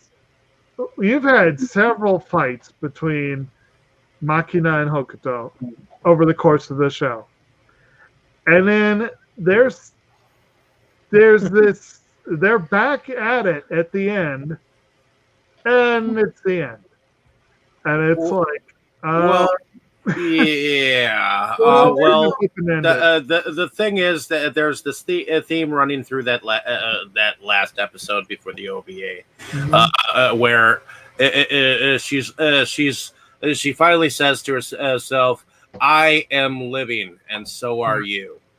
And so I like to think that maybe because she kept saying that to herself while she was fighting, that she finally did become a living person. Right. Well, it's a good way to look at it. In this particular half of the anime, there's actually two more major reveals. I don't know if we talk too much about it, but Makina is pretty much directly, her family in the past is directly connected to Hokuto. Right. And then, of course, you find out that the Shishi, what is his name? Shishido. He's not so evil after all. Even though he's completely evil, he's not as evil through he could possibly be. Because he loves Hibiki, his girlfriend that dies from cancer, whatever it is, and which he made into his Hime. Yep. Yeah, we covered it a little bit when we Guy talked should be killing his about girlfriend again. Oh, and we probably should mention, because I don't think we've mentioned that that Machina was created by the Seven Stars. Yes. They were the ones who Yeah. murdered their family, and they did it very explicitly. They wanted to create her as a Shikabane Hime. So there is that interesting element to the backstory. Yeah, the Seven forget Stars that- created the same person that's going to destroy them. And we Exactly. forget Ori- Had to have a foil. They had to have somebody to play with, and they determined that. Well, there's definitely a monster against monster theme going on throughout the entire thing. So I like that the evil begats evil kind of thing. So It does beget it. It it's not entirely sure that works in real life, but it can, I suppose. I mean, thankfully, I've never had to find out. Because apparently, no matter how powerful the monk is, only a Shikabane Hime can take on a Shikabane. See, but they play fast and loose with that because the Seven are killing other Shikabane, and there's a part in the first section where they explicitly say that their monk has to be present for them to kill one, but then the other, they can just kill each other, I guess, Yeah, they're specifically designed to kill each other. And we've seen monks kill a Shikabane too. Oh yeah, I mean, all I mean- you do is destroy the head. Yeah, there's no hard rule, I guess, with that, even though I think they'd like you to think there is. Well, and also there is a debate within the sect that you do see mentioned early on, and you see it come back to about there's a debate of whether they should use Shikabane Hime. So they wouldn't be having that debate unless they had the ability to destroy them themselves. Yeah. Well, it can come at a cost, though, so that's where the whole them being like a shield for the monk comes Exactly. Mostly it's the monks themselves that are causing the issues for getting rid of the Shikabane Hime. Right? They all love them to a certain extent, and so they don't want them to go, and that's caused all kinds of human feelings with the non-human creatures. No matter how much they say, "Oh, this Shikabane Hime is not human, but we gotta protect them," kind of attitude. SeptumSin. Now, one of the things that I also thought about when you're talking about main plot points we kind of glossed over was Ori's origins fully, because I mean we talked a little bit about it, but they revealed not only was the cat that had been following him from the beginning was actually all of the souls of the children that his mother slaughtered, because his mother was a Shikabane. The woman died while pregnant with him and gave birth after she came back as a Shikabane. And there was a similar incident, by the way, earlier on in the series, where you see something pretty much it's the same concept. And I thought it was very interesting how they connected how they had that sitting there for you to connect it later, if you connected it. But I did like that. I did like that. Episode, yeah, it's the doctor using a baby to. Yeah. Oh, yeah, that one. The OBGYN. That was an IV. And the one of the seven was the only one of those children that didn't kind of join the cat. I also found that whole thing with the cat dying. I found that the saddest part of the anime for me. Yeah, well, it is the only true innocent. No, it's one of those things. I got a question if Tagami killed the cat by accident, because we have heard that he has issues with his bike. Yeah, maybe that's one of the times he legitimately fell off. Or anything. It seems to be in the middle of the sort of lot. So I wonder if Tagami accidentally killed the cat. I'm going to go with that. That's headcanon for me now, so thank you. I'm sticking with that. The cat thing I felt was very much like the other, I guess what you would call proper horror references in the show. I think that was supposed to be a little bit of a Pet Cemetery thing. I think there could be, yeah. I got some church vibes from it, and I do also have to point out least favorite cat in anime history. He's just a jerk. He's not cute. I like my kitty's cute. Okay. If you go with Japanese horror, I mean, there are 3 to 4 different types of cats that are in horror.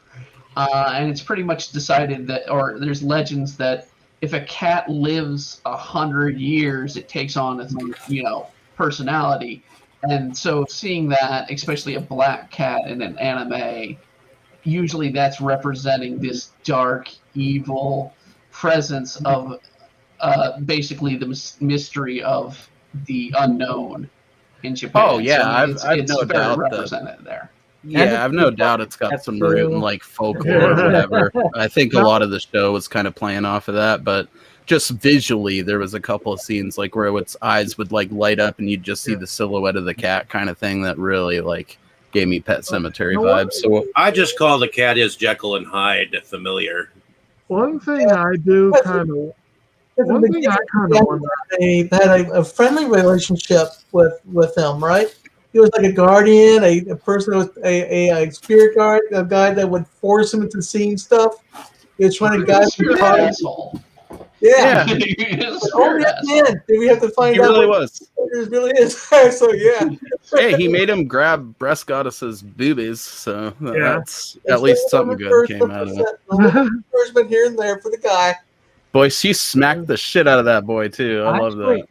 I actually had thought that it was really a psychological manifestation that he had come up with himself until she saw it. showed that she could interact with the cat. Yeah. And you knew that, there's something else going on with this cat. Right. Now, one thing I kind of wonder, and I wonder if anyone else has a thought on this. I kind of when it's revealed that these are the souls of the dead children, and they're clearly a little bit bitter with Ori that he's alive. Now he of course has that interesting interaction where he was able to get them to turn against the member of the Seven Stars who had been manipulating them.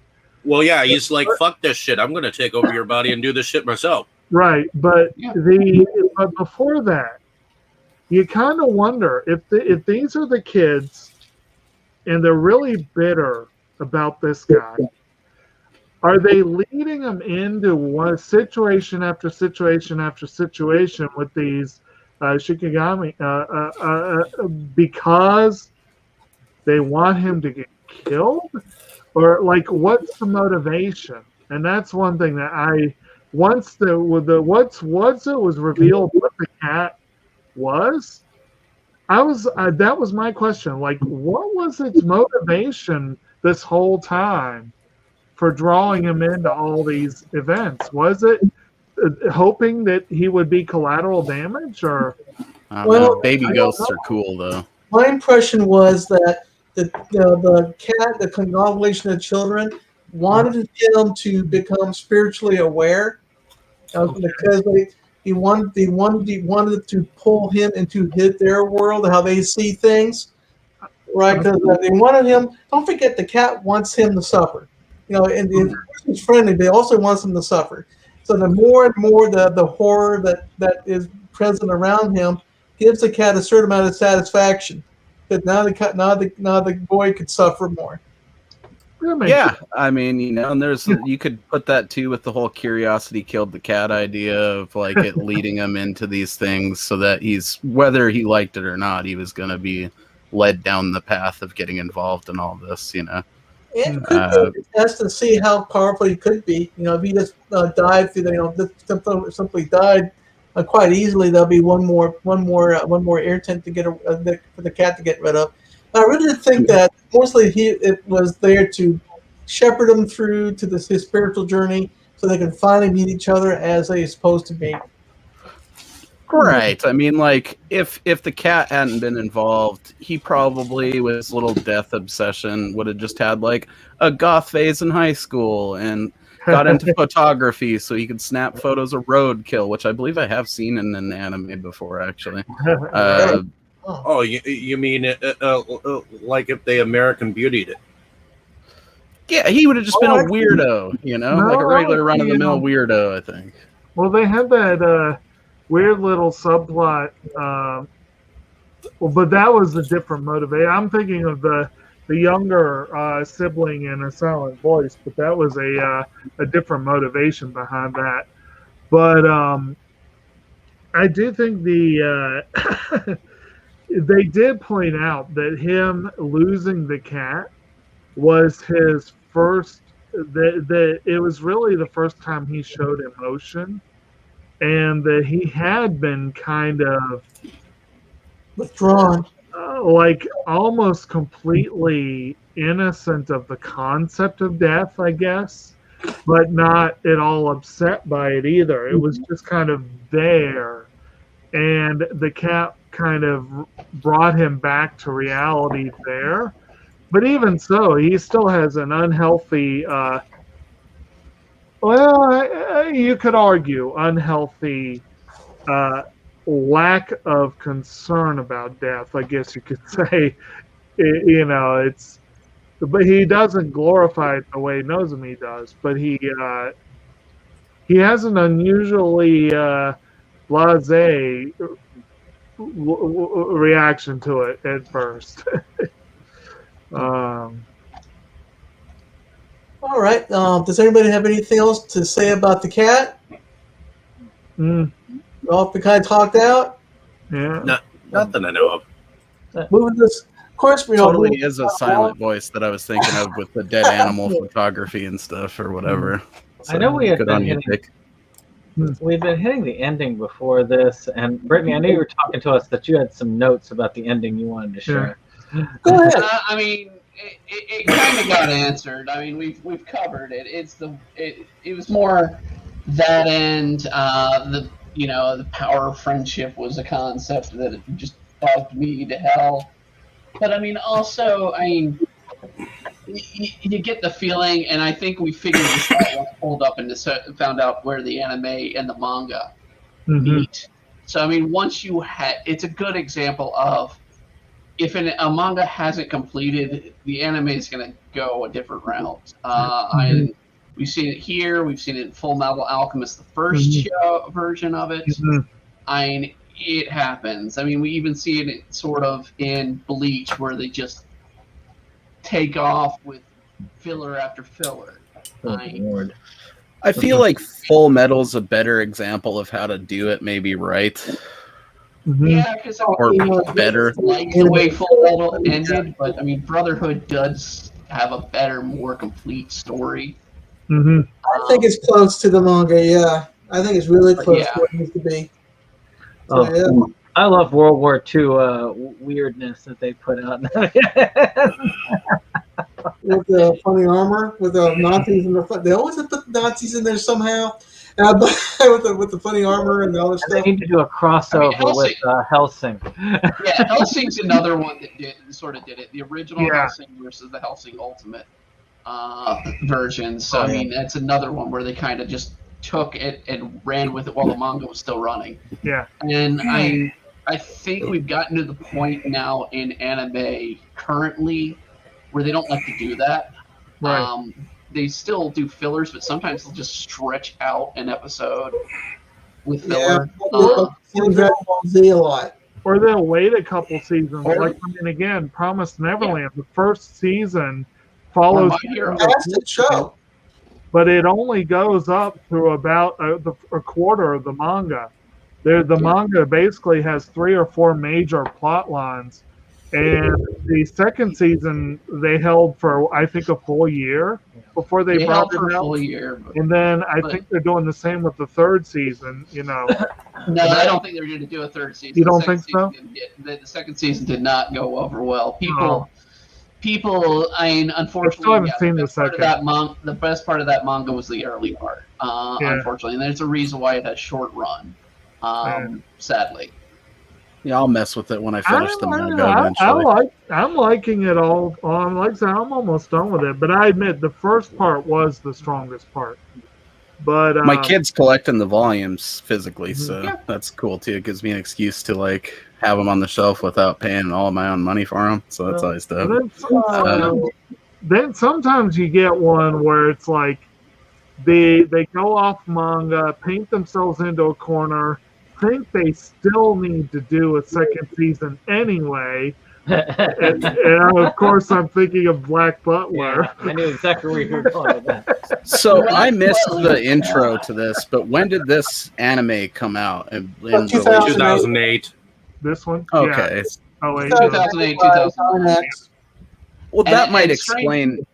Oh, go ahead. Strangely, this is one of the few rare instances where they specifically say it's 2 seasons, even Right. though it ran back to back. Mhm. Usually, when you have a 26 anime, it's 1 season.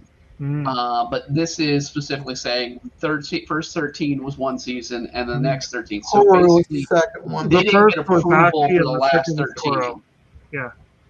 until like mid-season. So they didn't get full approval until somewhere in the season to continue the series. At least Well, and like you had mentioned that it came out mid manga, right? Like the manga was still going on. So I feel like back in those days, it was a lot more common for them to make the anime almost as a promotional device to sell more manga. That's what you know. most Yeah. anime is. It's a promotional for the Yeah. manga. It's like go and read this material. Pretty much. Nowadays, they're more more like mindful like of I've got my making hands it on its it. own product in the fact that you don't. It's they're. I feel like they don't go as hard with just it being like a commercial for the manga anymore. If that makes sense. Right. Like And- it can be its own standalone story and work better. Whereas and back in those days, you saw more manga where it was like, well, shit, I've got to do some reading apparently. Right. There are, and I mean, like Jacob, you said earlier you wanted in the future to do Shirobako at some point. Shirobako Yes. is strictly anime. It is. There's no manga. There's no source material. It was a strictly anime series. Yeah, there's a few anime like that. They talk about how anime is made or how manga is made or doujinshi is made, stuff like that. The I will say as well with this one, and you're talking about like promotional material for others, like this one kind of ending on yet another battle between Makina and Hokuto didn't bug me all that much because you kind of feel like those two will be locked in a struggle, and that could be a whole other story, but. What bugs me more, like the ultimate example I keep coming back to, partly because there was so much potential, and partly because I paid so much for it. Yeah, Was, the Umineko when they cry, when the main character finally faces off against Beatrice the Golden Witch, and that's the end of the show. read them on. Yes, Actually, play the exactly. video game. Exactly. It's like, great game. You can see the rest of it. nah. Or it could be worse. It could be like, say, Evangelion, where the writer doesn't just expect you to read the manga, they expect you to look at obscure stuff, like the PlayStation 2 video game for story beats that they don't include. Yeah, that's wild. Dude, honestly, the worst anime ending I've seen in ages is Glass Lip because, I mean, I don't want to spoil it for anyone. I still would recommend watching it, even though the ending just sucks all types of D. But, you know, they get to the end and it's like you can tell they got bored of the concept. So they're like, I don't know, maybe they imagined it. See you later. And that's the end of the anime. But So, maybe all these events didn't happen. And we'll see you on the next one. There are some you can flat out see where the budget just ended. And it happened a little bit in Ava, the original television. The budget ended. You'll see that in was it Hanya Maid Team, where they make spoof of it in the anime where they ran out of money, so they couldn't do the last couple episodes. And so They did it in several episodes of Gintama, but I mean Gintama did it for the joke where they would hold for like 20 minutes on just one background scene and just do shit show comedy. That sounds amazing. one of your favorites, Brittany, for oh yeah, that's awesome. They're searching the Elf made room. They're searching through the pockets of the people in the audience. Nice. I think we pretty much got to the end of talking about Corpse Princess. I guess what we could do, I don't know what SeptumSin says about it, but why don't we start talking about our backgrounds? Or we talked about the anime. Was there maybe I should say this, was there any major item in here that you felt that you needed to talk about that was ignored? the music. Yes. Okay, let's talk about the music. I know some people here don't tend to look at the openers or enders or listen Yeah. to, Sing out. Blasphemy. Oh, You should be yeah. punished. but as far as I'm concerned, Angela is one of the few, very few, J-pop artists that I collected some albums of, mainly because they were dirt cheap, but They're also good. they are also very good. Yeah. And the way that she does things when it comes to musically, and you can see it in this particular one, but there are others, of course, obviously, that she's done anime You themes. say she, but these are They. playing duo. Yeah, they. But it's a lot of almost opera-esque singing through a J-pop lens, which I thought is a very cool combination, very unique. I say she Opera. because it's only one person that I hear singing, unless they're doing a very clever duet as they're singing. Where you can't hear, it's like they're just combining their voices so well that I can only hear one. But I will say this. Oh, sorry. I thought you were done, bro. I just was saying that the opener especially I really liked. Beautiful that opener. fighter. Yeah. And the enders were also really good. Probably the music for me was one of the better parts of the series, to tell you the truth. And the opening animation was pretty kick-ass too. Although, It was. again, some words about the closing animation, especially for season 2, they went a little overboard on the fan service for that. You shut your beautiful mouth. And also, I really thought there was some weird modeling for some of those. Some of those positions looked kind of painful. Hey, I can vouch that they are painful. I've never tried to recreate it myself, but I might. Brandon, you should definitely do a video about your J-pop collection one of these days. That'd be rad. You said it was one of the few artists you collect, so I assume there's others. Couple others. I would touch on the animation. We haven't really talked about that much, but I thought it was rad. It took me mostly because there's a lot of shit that looked like Fooly Cooly at different moments during action sequences and stuff like that. It was like a good mix of almost Shadow Skill, Dragon Ball Z, and Fooly Cooly.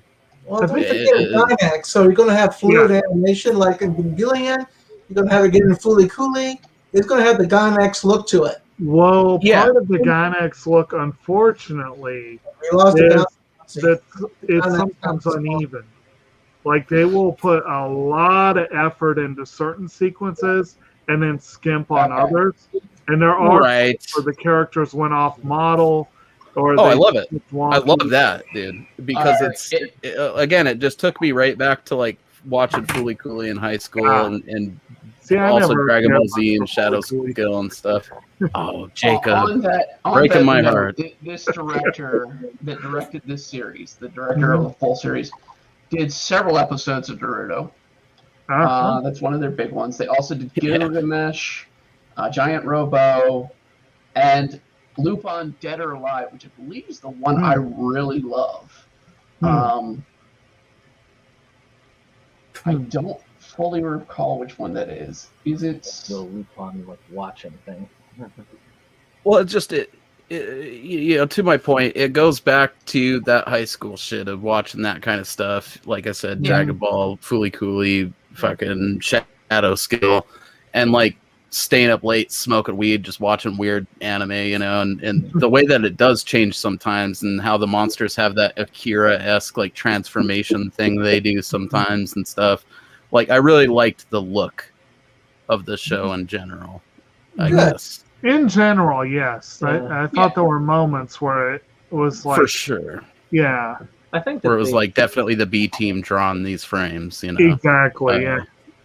It's I remember specifically. I think it was the Sword Princess. I keep calling her that because I can't remember her name. But I remember. I think it was her. But I remember specifically a scene, or maybe it was the woman who ran the orphanage. Whatever. I remember seeing her hand and just the way it was drawn. I was like, that does not look like a healthy hand. You know, Right. and that just stuck out in my mind for some reason. About to stuff it in some mashed potatoes, bro.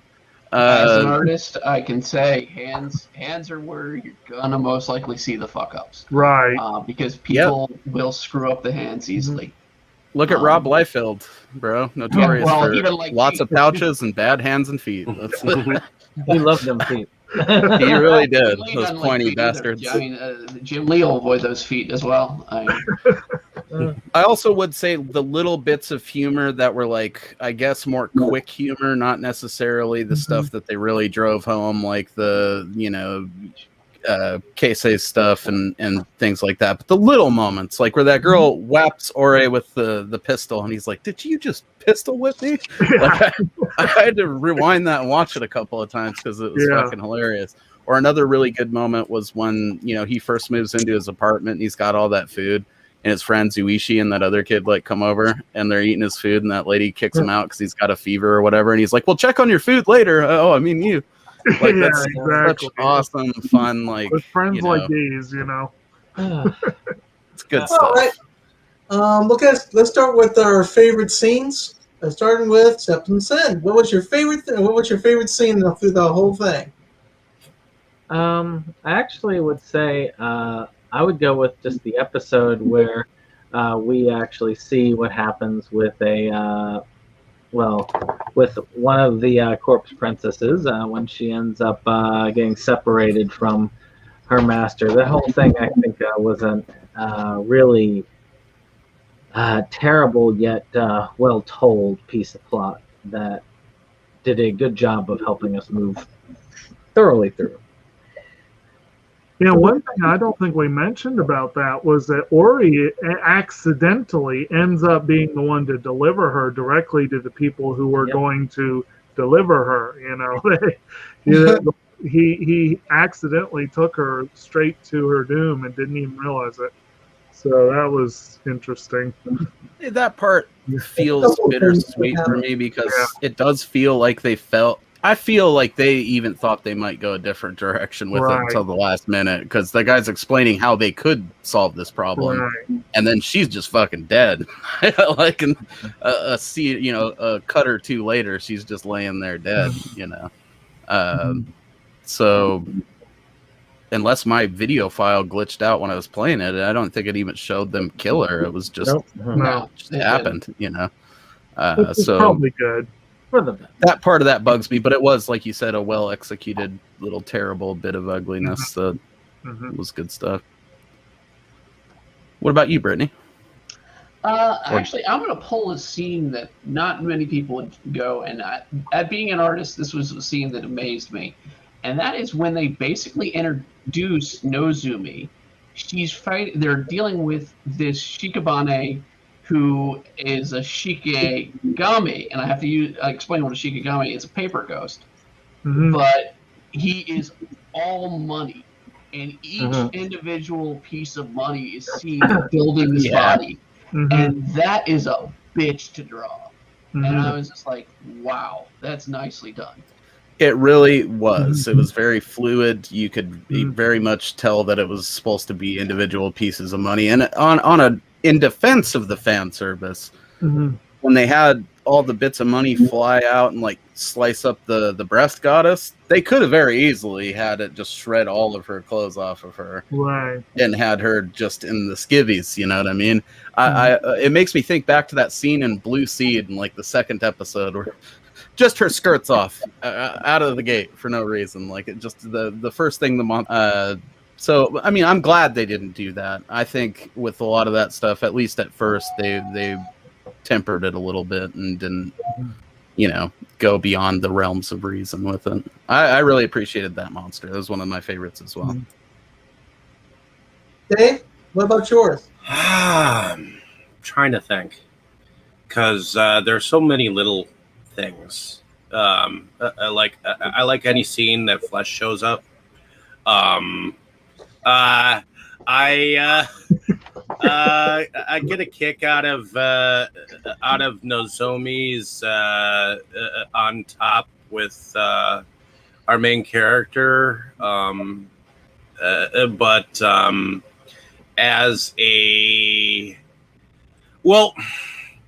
One of the things that this anime does cross a line with is they do kill children. So I don't mind that they do in here, because it does skate a line because in America we don't do that. We don't kill a child. In America we don't do that. We don't kill children on TV. It's against the censorship rules. Yes. Okay. Maybe lately some fathers have hammered some children lately, but that's about it. But we don't show it on TV. You would actually have eating up children in this guy. Yeah, and I like the look of the zombie babies in here. Those are kind of cool. They're kind of little gremlin looking creatures. So and the fact that they supposedly have this like big gigantic brain that they've got to shoot out of it, that's kind of cool.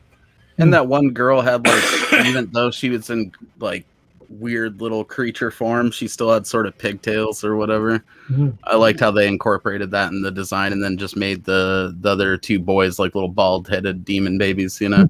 I love how Dave just unapologetically likes the fan service stuff too. It makes me feel less alone. I don't know, man. I mean, if I had to pick a favorite moment, I'm gonna sound like an asshole, but that moment where he's crying over the cat and his brother just dumps that fucking shovel load of dirt on the cat while he's still crying over it. I could not stop laughing at that. I felt like such an asshole, but you know, it is what it is. And personally, I like that they killed kids. Not that I like seeing kids get killed, because I'm a normal person, but this is like make believe, right? You know, it's like when I see it in horror movies, I get hyped because I know it's like, okay, they're willing to go there, you know. First thing that comes to mind is when they shoot that little girl that looks like the Wendy's logo in The Beyond. I'm sure some of you guys remember that movie. They just splatter her fucking head all over the place out of nowhere, and it's just it lets you know that they're not afraid to do it. When they killed the cat, though, I thought, you know, all bets were off, because when they're killing little kitties, you don't have to worry about them taking it to places that are going to make you a little uncomfortable. But I don't know. That'd be my favorite moment in terms of little stuff. In terms of bigger stuff, probably Casey's death. I guess that whole sequence where he finally like goes full badass and is just punching through shit with like his seals on his fist and all that good stuff. It was a fitting end to an awesome character that I think probably deserved to be in the show a lot longer, or maybe even a show of his own. I don't know. He could have had a weekly magazine showcase. I'd have tuned into that. We never did find out where he was getting that sweet stock of mags. Well, no, we kind of got an idea that he went to an otaku cafe that Manai was working. Yes, we find that out in the OVA where he's like, no, I've never been there. He got it from that stash in Mongolian Chop Squad, I swear. Did they get a chance to talk about their favorite scenes? No, I'm getting ready to. I think I agree with Brittany on that money scene, and not that that's necessarily my favorite. I'm going to mention one in a minute, but what I was saying about the uneven animation, I do think they had the A team working on a lot of the action sequences, and they really did good with the action sequences. And probably my favorite one, if I really had to pick one, because I do like that money scene, and there were a couple others, but if I really had to pick one, it'd probably be that first knockdown, drag-out fight between Makina and Hokuto, where they just go at it, where she has like the lead pipe and wail on her, and that's really the part where Hokuto really adopts the enemy, and just like that evil grin that she gets and whatever. I like that whole sequence. I thought that was well done, and it was an interesting example of seeing the two of them just go like hardcore at each other. It was pretty fun. The whole face changing thing with certain characters was so dope. Like that girl that was the pop idol that couldn't let it go or whatever, and she'd like, Oh yeah, that was a fun episode too. yeah, that was a good one. She'd Yeah. go all weird looking in the face when she'd do her little like black canary shriek or whatever. I thought that was dope. I was waiting for Toyo to look out from underneath the sewer, saying, "We all float up here." Yeah. Did you have a favorite scene? Oh, okay. Well, I did like how Toya's last umbrella was always. Well, I mean, umbrella balloon was always the red one. Would you like a balloon? She should have had a tag called 99 Red Balloons. That would have been pretty sweet. All right. Well, my favorite scene, I must admit, the one I've seen, there's a couple of scenes I really liked in it, but my favorite one was remember that and towards the end, the 7 stars had arranged for the whole city to be raised by the big aircraft being dropped on the cities, and then you want to have all these Shikabani come out from there. I said there was an instant turnaround from they're the 7 stars are on their backs, and now they're not. I really like that particular scene. Shit just got real. Indeed. Yeah, right now, there's hundreds of these Shikabani coming out from the woodwork everywhere. The whole introduction of them and like the concept of the 7-star people is just such a fun sort of old school Ninja Scroll 5 Deadly Venoms boss fight situation for anime, and as overused as it's probably been, you know, I can't think of any immediate examples, though I'm sure I've seen dozens. It's fun, man, when you just introduce a bunch of bosses for them to fight. They just, you know, they got the robots down, they just fucked up on like having a definitive Dr. Wily, if that makes sense. We touched on it earlier, but I'm going to go ahead and say also probably not my favorite, but one moment that is high on the list is that first introduction of Hazuma and Hokuto, where they're just walking down the street, and man, too bad for those 2 girls, but still they just get centipeded. That made me laugh so fucking hard as well. I'm like, that's an intro. Yeah, it was glorious, dude. Just sudden death like that in anything is always traumatic, you know. Like those girls totally, they take notice of these people because they look weird, and then they're standing there kind of perplexed, and then they're just dead because of a stampede of centipedes. And it's not every day you get to say that sentence, and I'm glad that I was given the opportunity. Well, no, especially when you don't expect Hellraiser, Pennywise, the human centipede to be in here. You know, it's I feel like a lot, I think you're picking up on a lot of it too, Dave. There's a lot in here that was direct references to, like, I guess, Western horror. I feel like a lot of it had to. And I think so. especially when it opens up with, like, that first scene where it doesn't open up with it, but that first time you see, like, Machina having that flashback, and the only thing you see is those hands bursting through the wall. Like, that has to be Day of the Dead. You know, it's just too iconic to Day of the Dead, and the whole premise of the show is like the undead, and it feels like it's, you know what I'm talking about, Dave, where she's looking at the calendar and then all the zombie hands come through the wall and she wakes up. Like, that's the very beginning of Day of the Dead. I swear that if this series had come out 5-6 years later, that vampire in the first episode would have sparkled. Probably. I mean, if he's gonna be all anorexic looking like a male model, he should probably have some fucking glitter. Why not? Why don't we go ahead and get to the outros? Okay. Roger, since you were so kind as to lead us, why don't you start us off on the outros? Well, thank you, SeptumSin. My name is Roger. I run Animazing Collections and Company. We are a specialist group that specializes in large-scale anime, manga, and figure collecting. My main goal is to have the largest anime collection in the state of Florida, and I have a lot of fun talking with you guys. Thank you very much. Well, your other main goal is to convert the whole world to grid-based storage systems. So yeah, I got successful. Let us not forget, Roger. Well, how about you, Mo? Oh, my name's Mosley. I run a channel called Drunken Master Studios.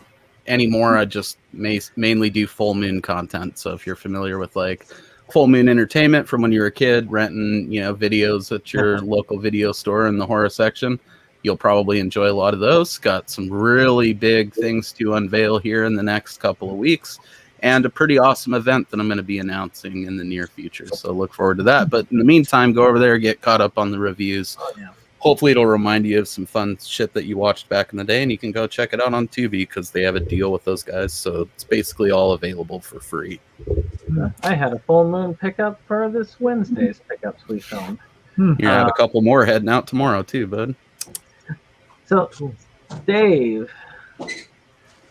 I am David Streggy. I am one of the founding fathers of Inside Movies Galore, where SeptumSin comes and helps me run everything from time to time. So I appreciate that, man. And I started my group to talk about movies because my fiance doesn't like to talk about it as much as I do. So I found a likely group of miscreants that would probably love to tell who they are, but we shall see over on our other channel tomorrow night, so to speak, where we talk about Amadeus. Nice. So, but I also moonlight under a different channel called Delusions of Grandeur, where I go on about video pickups of my own and video reviews when I have the time to go on about them. And just give a like and share to that channel, and let me know what you think. So. Also, weekly discussions with our boy Boris from Croatia? Is that where Yes, Boris is from? Boris. He actually starred in one of the productions that I've produced, and ever since then we kind of ran with his character and go on every week. And lately we've been doing a lot of films that have to do with the devil. Yeah, you guys do some of the crustier stuff over there, and I appreciate that. I listen to those at work a lot.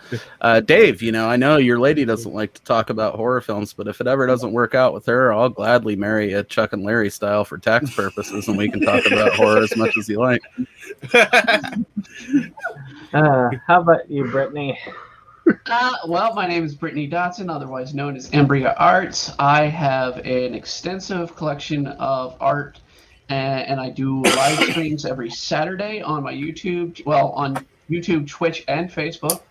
I also am doing a Let's Play right now of Final Fantasy V. That was requested. Cool. And yes, of course, that's like my favorite one. It's the first time I've ever beaten it. The first time I've ever getting to beat it. But I also do a lot of art and comics. And I have been involved in the anime industry in and out as a fan for 25 years. In fact, Embryo Arts itself, embryoarts.com, is going to celebrate its 25th anniversary this December of having been involved in the anime community for that long. So yeah, I know I've introduced a few things to Brandon and a few things to Jacob in anime. So yeah, I love the series, love anime, I've gotten into light novels now, so I'm on Konosuba now, working my way through it. So thanks much.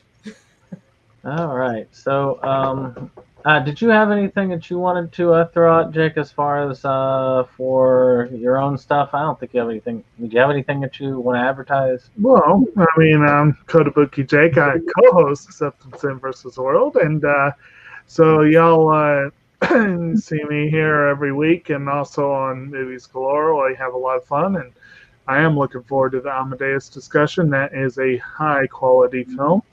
Of course, I am movie collector, anime collector, and fan for some time now, and I am currently very, very, very, very sleep deprived from trying to do all of this stuff all at once, in addition to also working 2 jobs and trying to start a new business, which has been going pretty well. We actually tried a new venue for RVA Homegrown Natives this past week, where we actually sold plants at an art gallery, if you can believe it. And as it turns out, it was right down the street from Galore Bar, so I got to hit a Richmond institution for the first time ever. And hell yeah, dude! Round of applause, golf claps all around for Jacob visiting the Galore Bar. Let's get it. It was good times. Edit in a round of applause right there, Brandon. So, Mo, you are the one who's up next to discuss as far as choosing the next anime that we discussed for the end of September. What was? I know you said you had one in mind. I've had a couple in mind. Okay, basically, it's a toss up between Those Who Hunt Elves and Green Legend Ran. So, which one? Those Who Green Legend Ran would be the other one. So. Two good ones. Yeah. Yeah, I don't know really how else to decide that other than to just like flip a coin. So my vote goes with Those Who Hunt Elves. Same here. Yes, let's go. I have an unwatched copy. I have an unwatched copy too. All right, well, we'll just go ahead and do Those Who Hunt Elves then. I'm not going to complain either way. I would say if you haven't seen Green Legend Ran in a while, check it out 'cause it's a classic. All right. Yeah. That'll be fun. Well, thank you all again for coming on and doing this discussion today. It's been very insightful, and we look forward to discussing, obviously, another very deep anime. Yes. At the end of next month. It's going to tackle a lot of social issues.